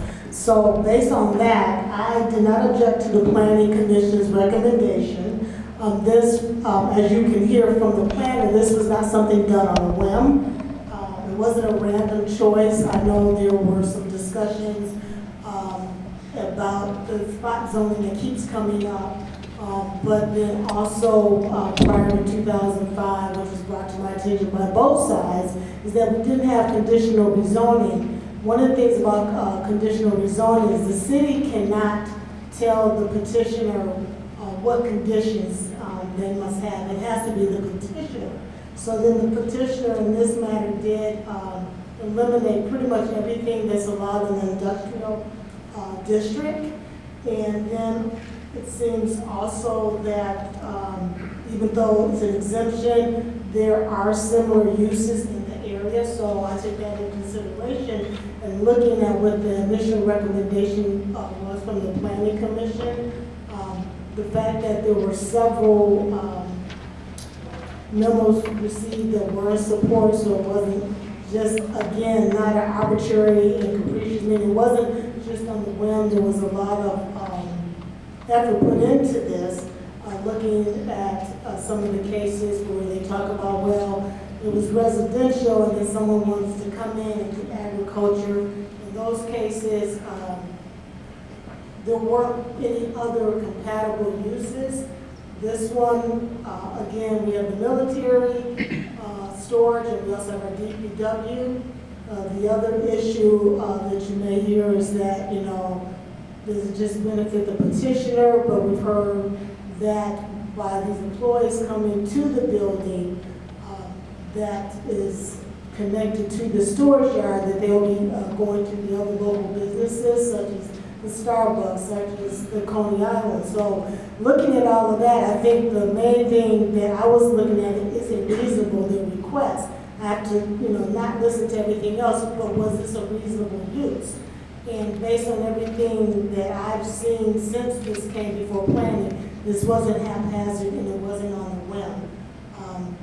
And so for that reason, that is why I supported what the Planning Commission had initially said after I did my research.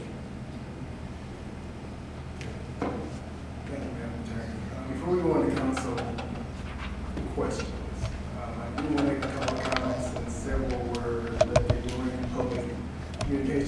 feel we have to make sure that everyone understands what actions council has had and interactions over the past couple of weeks.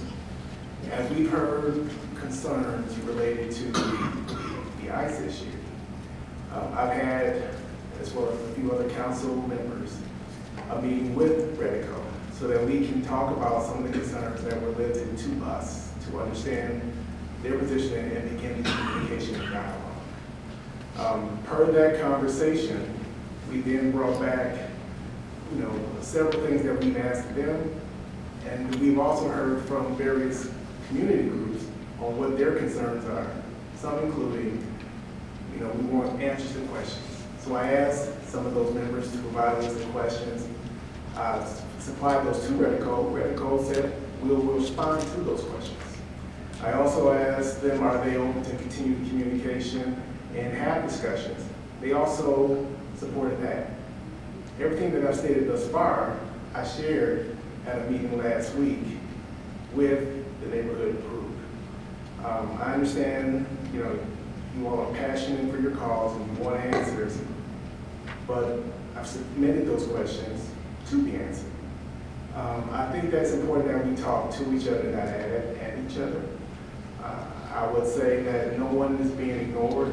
I think that, in the excitement of getting, resolution to your concerns, we are overlooking what is being said. And what I've heard is there is communication that is being considered and will be held. One of the things that I asked of the neighborhood group was to reach out to Redico directly. Personally, I don't believe you need a city council to share how you feel. You are doing very well speaking your truths yourselves. I believe that communication on both ends is warranted and needed, and compromise. I don't think that we want to be able to go into anybody and say, you need to do X.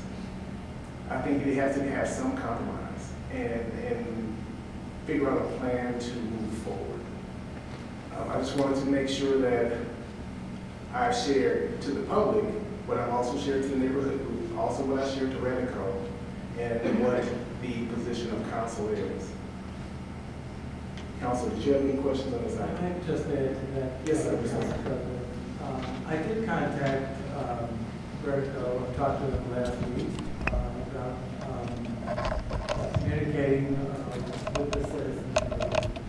And their answer to me was that they have they have nothing else to share. So their recent communications have gone unanswered because they said what they're going to say. So I'm just relaying that message. I certainly can't force someone to meet with somebody.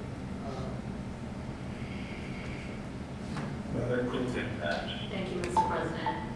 I would just like to say that some of the audience mentioned a letter that the Lathrop Village mayor wrote. Well, we didn't just write a letter. We spoke on your behalf. And I'm sure as soon as they get that letter, they may get the same response that we did. So we are listening to our constituents, our residents, our visitors, and all. We do attend neighborhood meetings when asked, Mrs. Rice. We can't always go because they do see it sometimes as us politicking. So we have to wait until we are asked to come. But I know every one of us, when we are asked, we show up. There's plenty of meetings that I have attended. But we can't just throw ourselves on it because it will look differently. So when we're asked, we come out. And then on this particular project, the residents in that area was notified of this. And that's what we do on every project. There's a distance that we reach out to impacted residents. So we want to be transparent, but also truthful in all of this. I think it's a given and a understanding that nobody likes the actions of ICE and what they've done in the past. Nobody agrees with that. But as a city, there's just certain things that we have to do that aren't always popular, but it's the right thing to do so that we don't put the city in a predicament where we can get sued or liable or anything. We have got to make the right and fair decisions. This project didn't just come up when ICE came about to the city. They've been in the working for this for years. We've got to do what's right, what we do for any other developer that comes before us. Now, this particular project, again, we reached out to the residents in that area. We didn't hear anything negative about it. We have our own DPW yard there. We have Oakland County's yard not too far from there. I don't want to label it a swamp land, but there's something there. This is the right area. It's one of many right areas for this to be. Please don't take another issue that none of us like, ICE, and then assign it to every project that may come before us, because we have to be fair. We have got to make the tough decisions that some people, it's easy for others to sit on the other side and to point fingers at and all, but we've been transparent, we've been available, we've asked the questions, and just as the mayor of Latham, they may get the same answer. We've communicated with the residents. So it's not anything that they did that we didn't do ourselves. And some of us met with Red & Co. Everybody doesn't know that, but we have. We have done our best to deal with this situation that the federal government has put in our city here. And we're trying to do the best for all parties concerned. But we got to ensure that everybody is being fair, being respectful, and we just have to keep going. Thank you. Councilwoman Haynes? Yes, I would like to go on record and say that I was one of those that were in attendance at that meeting, and it was a very respectful meeting, and I said we're very clear, respectful, and some of the things that have gone on here have not been very respectful. I've always been taught if you want somebody else to talk, you listen and then you talk. Now, some of the things that happen, I'm a little afraid. You're talking about fear. I'm not afraid to live in Southfield, but if you're gonna come to someone's house or almost bombard a person when you're protesting, there was a 75-year-old man that was standing at the door. I saw the video. Nobody told me this. I saw the video where people were trying to trample this man down. That's somebody's grandfather. That's somebody's brother, father. And you know what he said? He said, I can handle him. No, he couldn't. But is that fair? There was somebody's mother, grandmother, with her arms like this, with people bombarding her.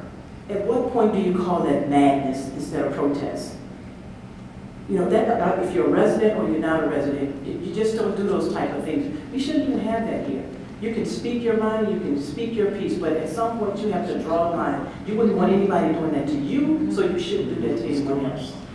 And pointing the fingers is not going to get anything done. We have a business here. We have a responsibility to the business people, just like we do the residents. And when you talk about taxpaying dollars, if you got an empty building and nobody's using it, what are we going to do?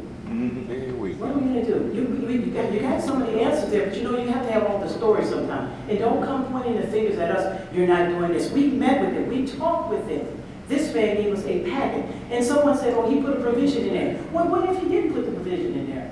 You all asked for a provision. He said, if, and then. He offered. You know, if you keep coming back, if you ask, is this a zebra, and you come back, it's not going to change. It's still a zebra. And if some of you act like this, I wouldn't want to meet with you. I wouldn't.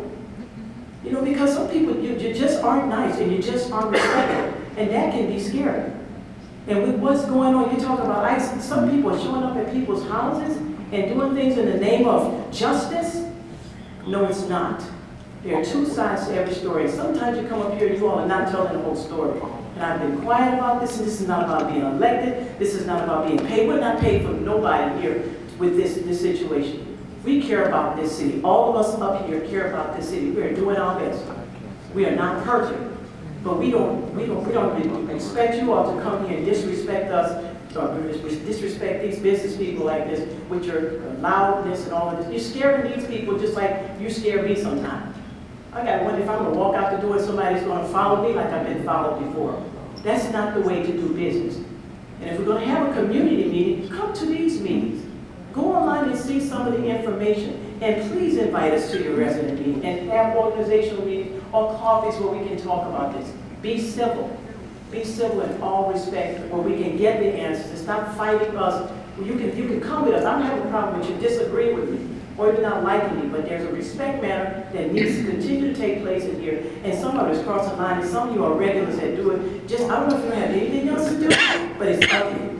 And when you send that message out here to other people, it comes back here with that, well, we can do this to our city. And it doesn't look good. I have no problem meeting with anyone, but I will not be disrespected, and you all shouldn't disrespect these businesses and people like this. You don't have to agree, you don't have to like it, write letters, get a group together. But the young man was on the floor meeting with your company. Didn't he come to your company? He was shown there. When did he come back and bring you all? He showed them the whole place.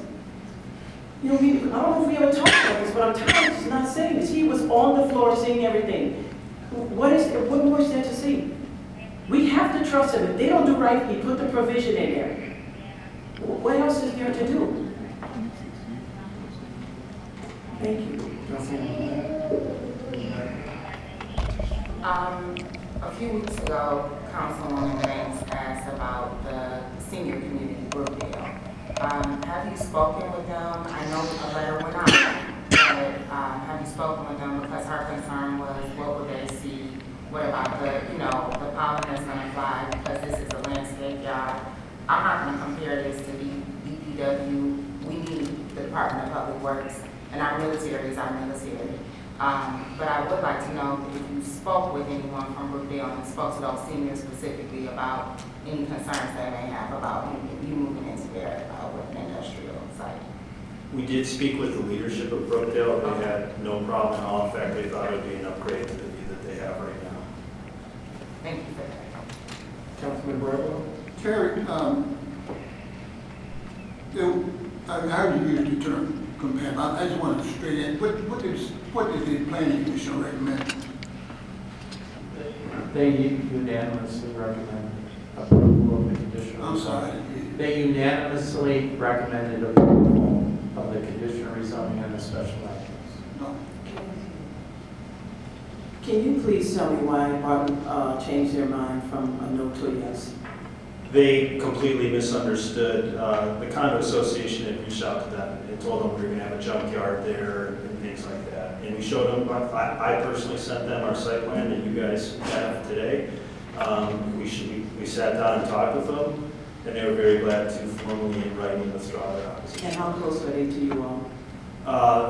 Well, I mean, we don't do a lot of work with them, but they're almost half as close as the Magna building to us. So they would be neighbors. Yes, they're right there, 622 feet. Magna's closer to 1,100 feet. And what type of company is Barton?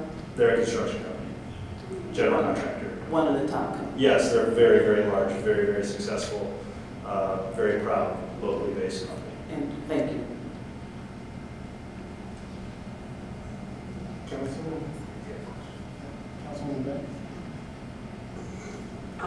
Mr. Crowe, did we receive any letters from, example, Bartonella, Brookdale, in support of any of these projects? I believe, well, everything's in your packet, but I believe there was one resident that, from Brookdale that submitted a letter of objection, but we did not receive any other letters other than the ones that were referred to, one way or the other. Just a note, I mentioned it in my presentation earlier, but we do have letters of support from the building's two biggest tenants, Sun Communities and the Taft Law Firm, as well as Cushman and Wakefield and Village Green, which is a nearby corporate headquartered company and the largest residential manager in our communities, including right next door to this property. Mr. Chair. Sir? I'd like to move approval of PCZR 26-0001. It's been moved by Councilman Mandeville and supported by Council President Pro Tem Howard. Any additional questions?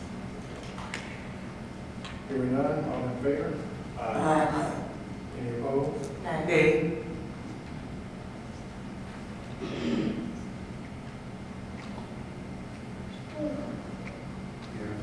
Roll call.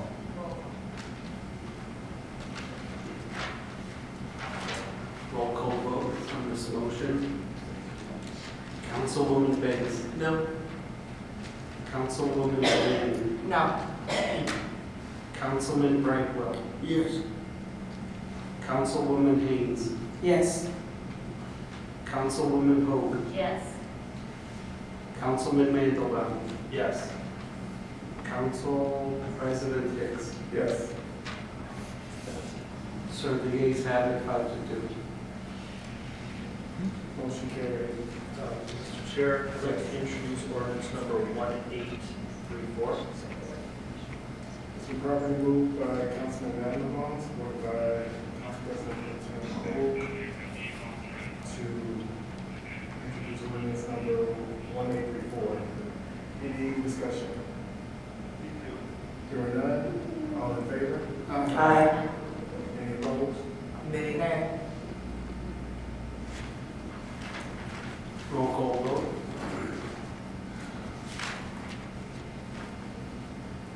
Councilwoman Bates. No. Councilwoman Bland. No. Councilman Brightwell. Yes. Councilwoman Haynes. Yes. Councilwoman Pro Tem Vogel. Yes. Councilman Mandelbaum. Yes. Council President Hicks. Yes. So the ayes have it, 5-2. Motion carried. We're going to open a public hearing for PSLU 26-002, special use request to operate landscape contractor yard in the southeastern corner of parcel at 27777 Franklin Road, Southfield. If you have a comment, please come to the podium, state your name and your address.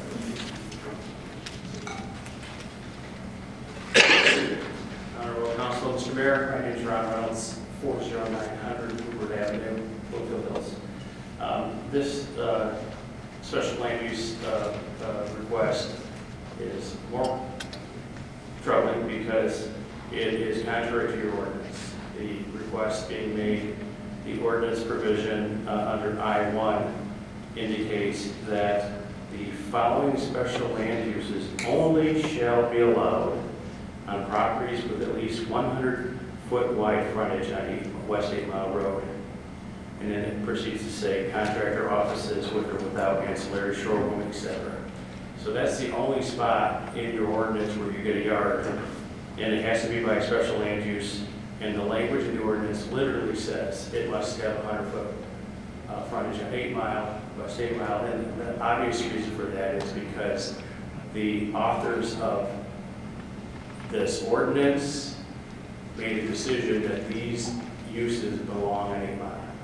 There's just no other way to read the ordinance.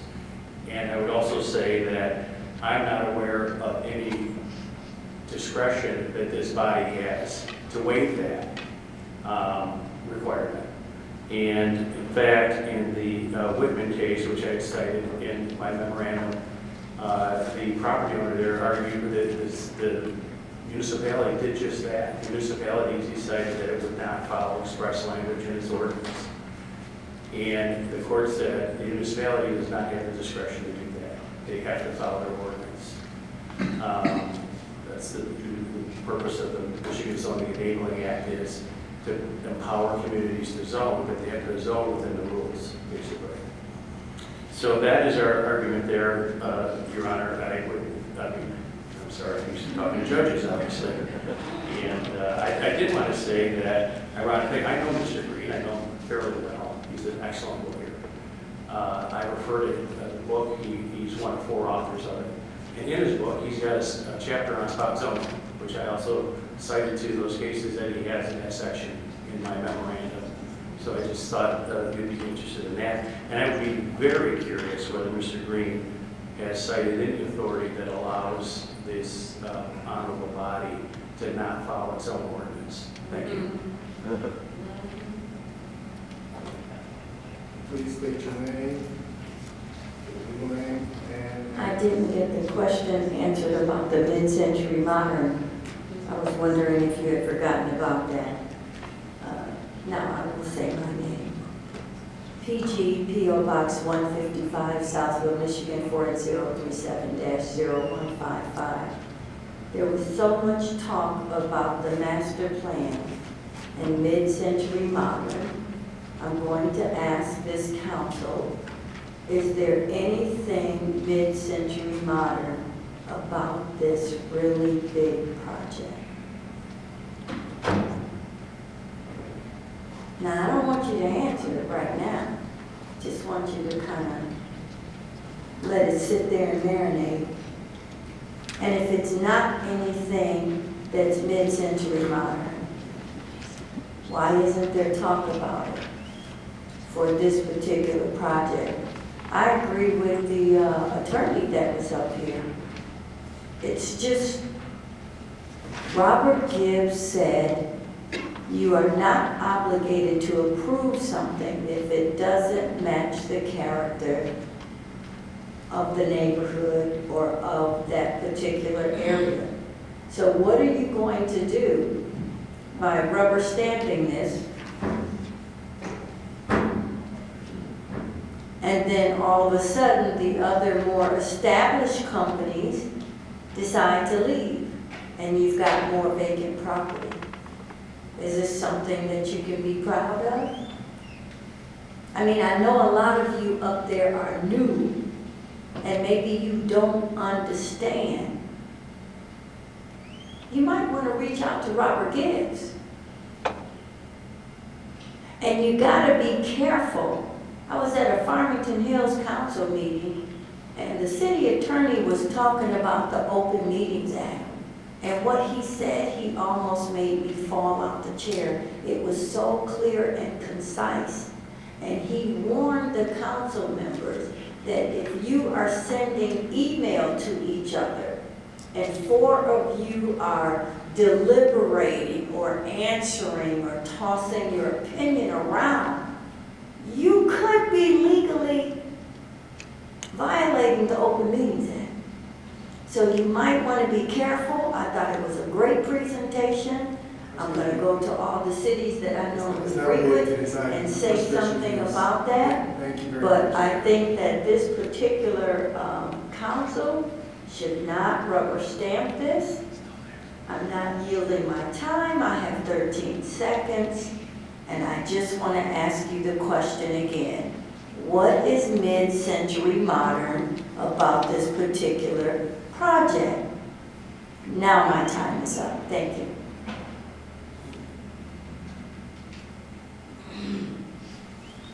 Any other comment? Good evening, honorable body, Yolanda Smith Charles, 17580 Westland Avenue, South Michigan, 48075. I'm before you with regards to the planned use for 27777 Franklin Road. Germane to the reason we're all here, I would just say I'm tired of Southfield being a dumping ground, landscape yard, whatever you want to call it. I think that our planning department, while I fully respect Mr. Crode, I fully respect the residents who are on the planning commission, I just don't see the creativity, the ingenuity, just the gravity of the situation. Southfield should not be a dumping ground. It should also not be a place where we have, overwhelming amount of thrifty stores. I want us to have what other communities have, and if without planning, people will come and bring us anything. So I just want to draw your attention to the portion of your resolution here, item number 7. This approval is based on documents, facts, representations, and stipulations submitted with the application. Of course it is. So again, I wouldn't just lean on what was presented, submitted, and represented in terms of the stipulations. I don't work over there, I don't drive by this area much.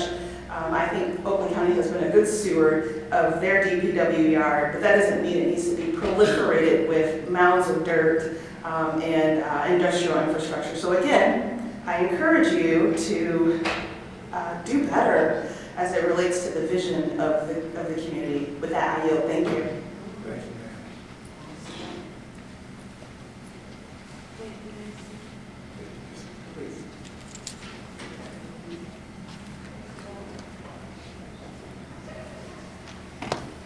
There's a big concern.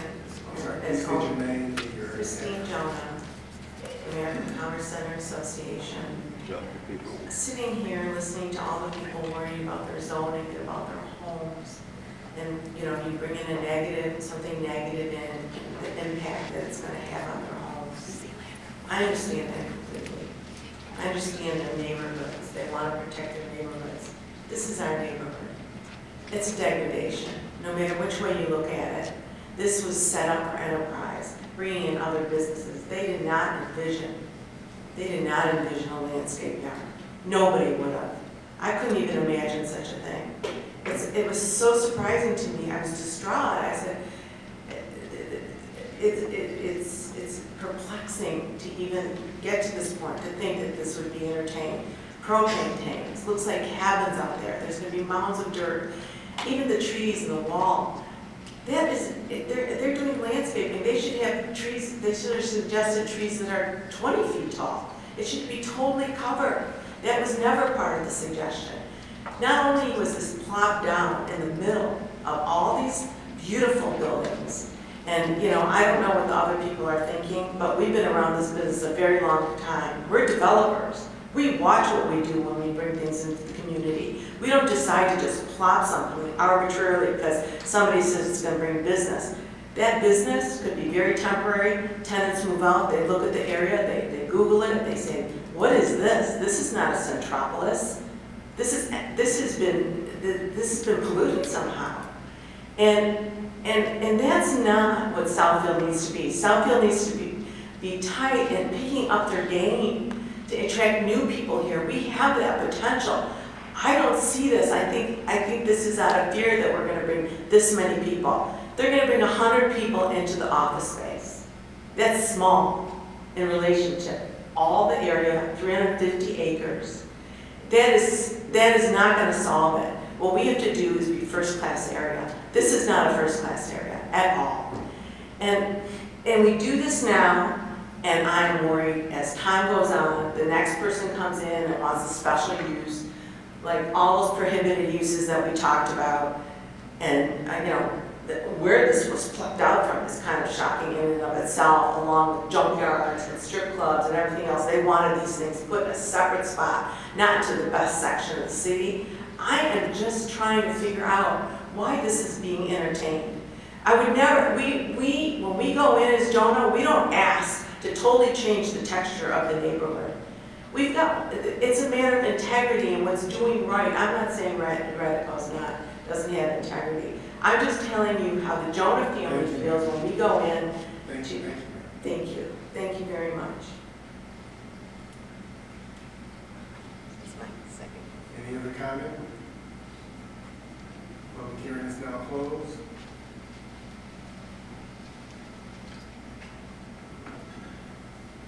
Chair, will you make a motion?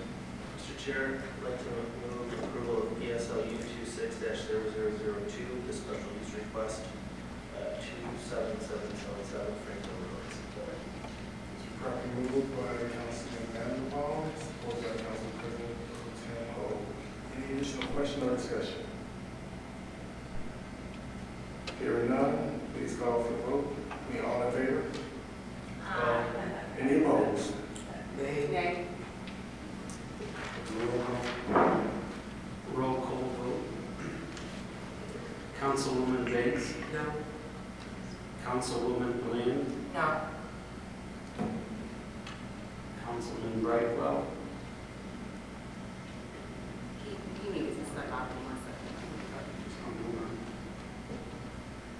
Councilwoman Hayes. Yes.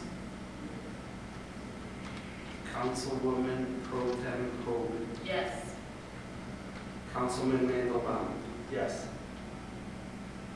Council President Hicks. Yes. Motion carried. Moving on to the ordinances section. Mr. Chair, I'd like to move that we enact ordinance number 1832.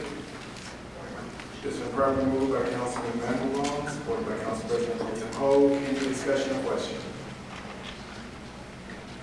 Hearing none, all in favor? Aye. Any opposed? Motion carried. I'd like to move that we enact ordinance number 1833. It's been properly moved by Councilman Mandelbaum, supported by Council President Pro Tem Ho. Any question or discussion? Hearing none, all in favor? Aye. Any opposed? Motion carried.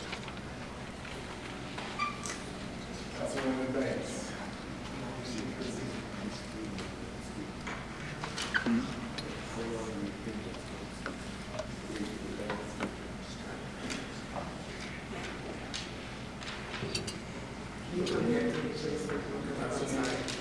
Councilwoman Bland.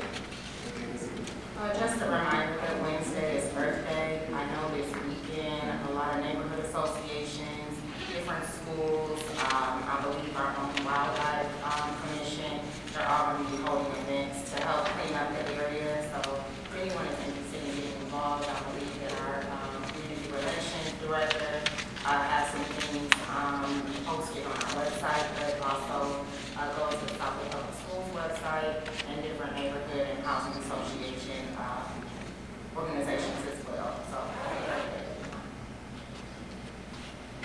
Council President Pro Tem. Councilman Mandelbaum. Yes, so Councilman Bland just touched on it. So Wednesday's Earth Day, there will be from 4 to 6 at Carpenter Lake.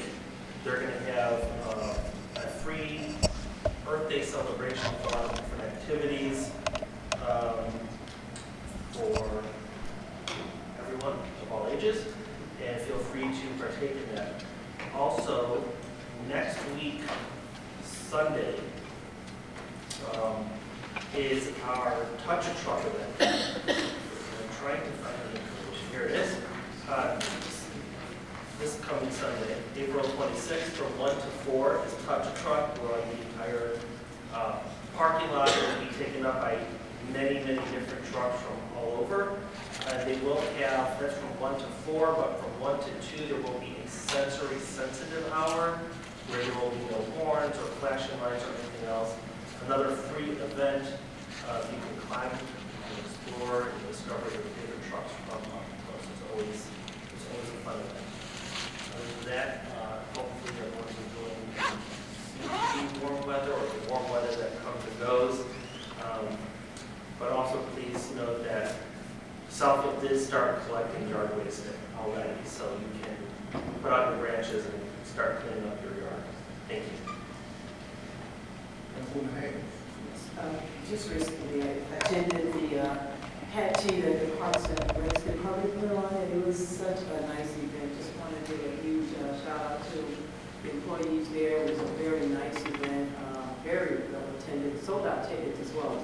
And also to the to Kim and staff also for the opening day event that was held.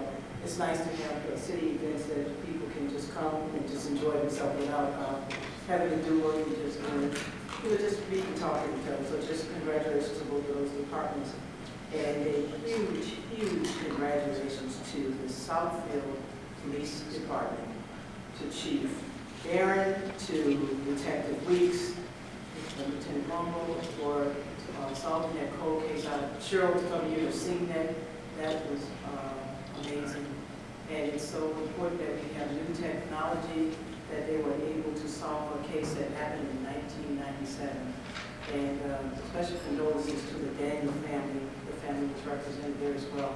I just think it's important that we continue to support our police department and give them the things that they need to solve things like this. And I think that we've been talking about hopefully introducing a cold case department, which I would be in full support of. And just having to say that is just to show that we talk about safety. This is a safe city because of our Southfield Police Department, and I will say that. And I can walk down the street and feel safe, and be in my neighborhood be safe because I know that we have people that have taken their time dedicated to serving on the Southfield Police Department. I'm thankful for that, and also to our fire department for the same thing. So thank you again to Chief Barron and his staff and all those involved with that situation. Councilman Banks. Thank you. On Wednesday, April 29th, Encore will hold an older adult service Empower Hour. It will be held in Southfield Parks and Recreation from 11 a.m. to noon. The focus on this town hall meeting will be on the various online scams targeting older residents, as well as tax security, transient for older adults, health and safety. Again, that's April 29th, which is a Wednesday, Southfield Parks and Recreation in the pavilion, 11 a.m. to noon. Thank you. Councilman Brewer. This is, like I gave us a lot of thought. And as a veteran, I've been advocating for veterans since I've been on council. And I've chaired the Veterans Commission since its inception for about 10 years. But what is driving these comments are the fact that our nation now is in conflict, in or war, whatever term you want to call it. And we're being guided by a draft order. We're also being guided by a gentleman who several years ago was speaking to a general in Normandy. That general happened to have lost a son in a war, and the person who's leading our world today asked whether those people who are buried in Normandy, were they suckers or were they losers? And it's very disheartening for a veteran to have a leader who wants to just utilize our military today as some type of tool. And one of the things that I mentioned to some of my friends that I just hope our leader today never got us into a war. And this is where we are right today. And they are using our military as some type of tool for their self gratification. And I just can't wait for another Bob Woodward book to come out to let us know what's going on in the background. As this gentleman is looking at pictures of things being blown up. America has the best military in the world, and this is the home of the free because it's the home of the brave. And that's all I want to say, but this kind of, I've been a veteran, and although I was not in a combat unit, I was at Fort Bragg, I was in a specialized unit that made sure all the combat troops got to where they needed to get. I had the appropriate security clearance to deal with everything I needed to deal with. So it's just disturbing that, and obviously I got to know some people who were hurt and are damaged or injured in the military. But I was not a combat, but I supported the combat troops. And everybody in the military, one way or another, support combat troops. So, and that is not anything I want to get off my chest, but it's just that I want to just let the world know that we are. Well, anyway, thank you very much. Thanks, sir. Mr. Mayor? Yes, we are, a reminder that we are celebrating Arbor Day this Friday at 11 o'clock at the Thompson Farm down the street, where we will be planting several trees. Also speaking about the earth, Southfield joined with the 8 Mile Boulevard Association last week and did 8 Mile Boulevard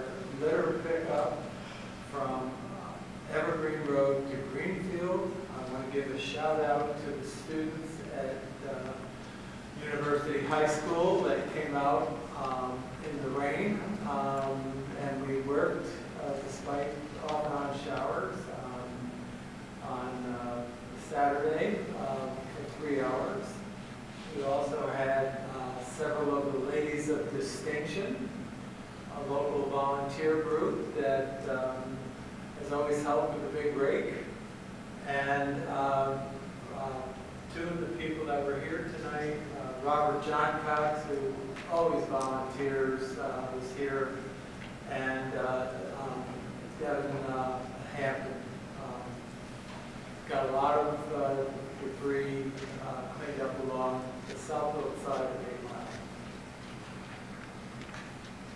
Mr. Administrator. I have no comments this evening, thank you. Madam Attorney. Yes, good evening, council. I have 2 items. The first item is something that came before the council on March 9th as a committee of the whole. Not the gentleman that came to a public comment. This is in regards to, there was a 40-year-old office building, and it's at Telegraph in Woodland. I believe it was in 1984. There was a lawsuit, and the consent judgment was, even though it's residential, the parties were allowed to build this 2-story office building, but it is falling apart right now, so they would like to zone it, I believe it's B3, general business. Correct. Because it wouldn't go back to the residential.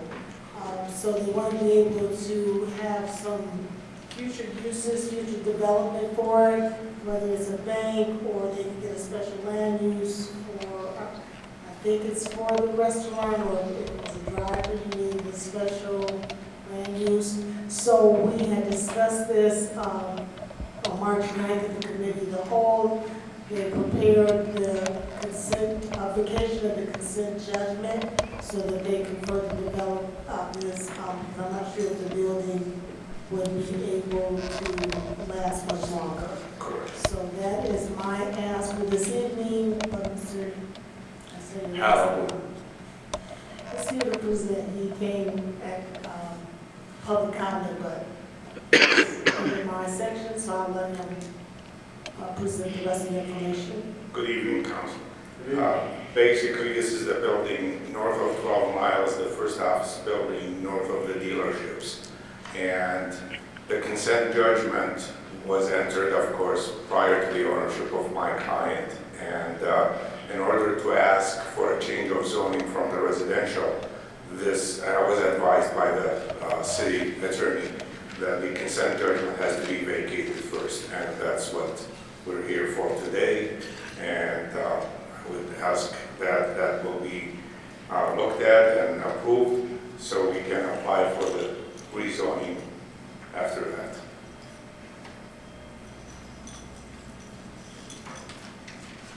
Any questions? Yes, ma'am. What does the consent judgment state? I mean, I don't recall seeing it in your packet. I can summarize it if you want. I mean, basically, it allowed them to build an office building on a residential zone property. And that was the only condition in the whole consent judgment? Correct. And the building was built, so the office building was built, it's there right now. But the zoning of the land underneath is still residential. And by tearing it down, what do you propose to build there? Probably another office building or some approved use that this council will, of course, we're gonna be coming in front of you again, and whatever this council will approve, zoning and restrictions. But the first step has to be to vacate the consent judgment that was entered previously. The consent judgment was to allow that 2-story office building that's still there right now. And that's the only thing it can be used for, because when the litigation was brought back in 1984, that's what they wanted. So, that picture right there. So they were allowed to do that, but now, you know, that's the only thing they can put there, and they want to be able to vacate that, so should they want to put a 1-story bank, for example, they'll be able to do that if it's zoned for B3, because underneath, it would be zoned for residential, but you really can't put residential building in that place. So then you'll have to come back to have it rezoned. That's correct. Correct. Okay. And I just wanted to confirm that was the only condition on the consent judgment. Yes. Thank you. So if I could just add, by eliminating the consent judgment, it resorts back to the residential. They would need a rezoning to do anything else. Any other questions, Council? Yeah, I think, was this the one that was here in March, on the March 9th? Okay. Thank you. Terry, not Terry, Tom was there, so thank you. Yes, ma'am. I move that we approve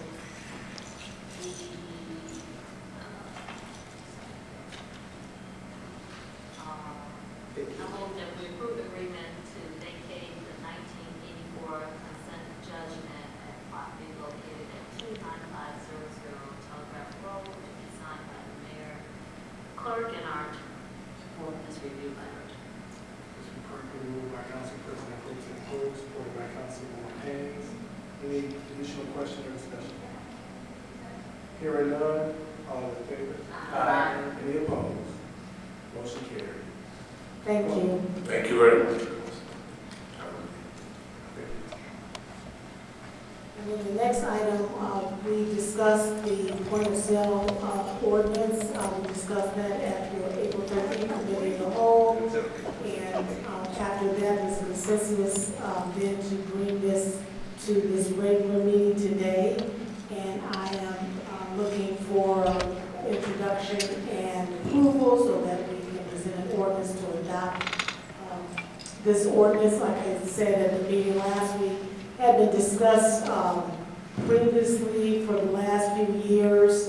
I don't know if the building official is still here, but one of the things that we always talked about was preserving the housing stock and just making sure there's public health and safety. There were some concerns in terms of how far this would go, but this is really to just protect someone when they move into the home, not only of the disclosures, but the inspection that the city would perform would make sure that things are up to code. They would get their certificate of occupancy. And when it's a new home and they want to sell it, it's good for 1 year. And then after that year, if something happens to the sale, they would have to renew it. Of course, there's other types of property, but once it becomes a sale, we want that inspection so we don't find out something later, some type of violation from the building code, some kind of safety issue. This is a way to preserve the homes, the residential homes in the city. Council, any questions? Mr. President, I move that we approve the point of sale ordinance as was presented. It's been properly moved by Council President Pro Tem Cole, supported by Councilwoman Haynes. Any additional discussion or question? Did we not say we were going to get this out to make sure that people know about this? Because I think this is real important to, even to realtors. Yes, yes. Okay. So, Thank you. All in favor? Aye. Any opposed? No.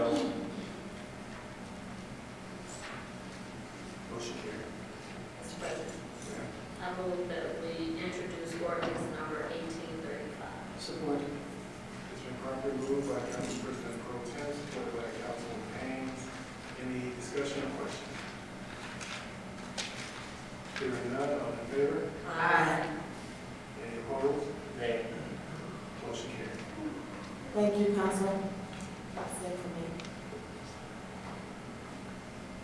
Mr. Clerk. And I would expect that language in there, so it's a 6 to 1. So I should be right before you guys actually vote. Do you have anything for this evening? I don't have anything to add. Mr. Pryor, anything? I don't have anything to add. Chair will entertain a motion to go into closed session. Mr. Chair, Yes, ma'am. I move that we go into closed session as presented, as allowed under the Open Meeting Act to discuss employment. It's been properly moved by Council President Pro Tem Cole, supported by Councilwoman Haynes. Any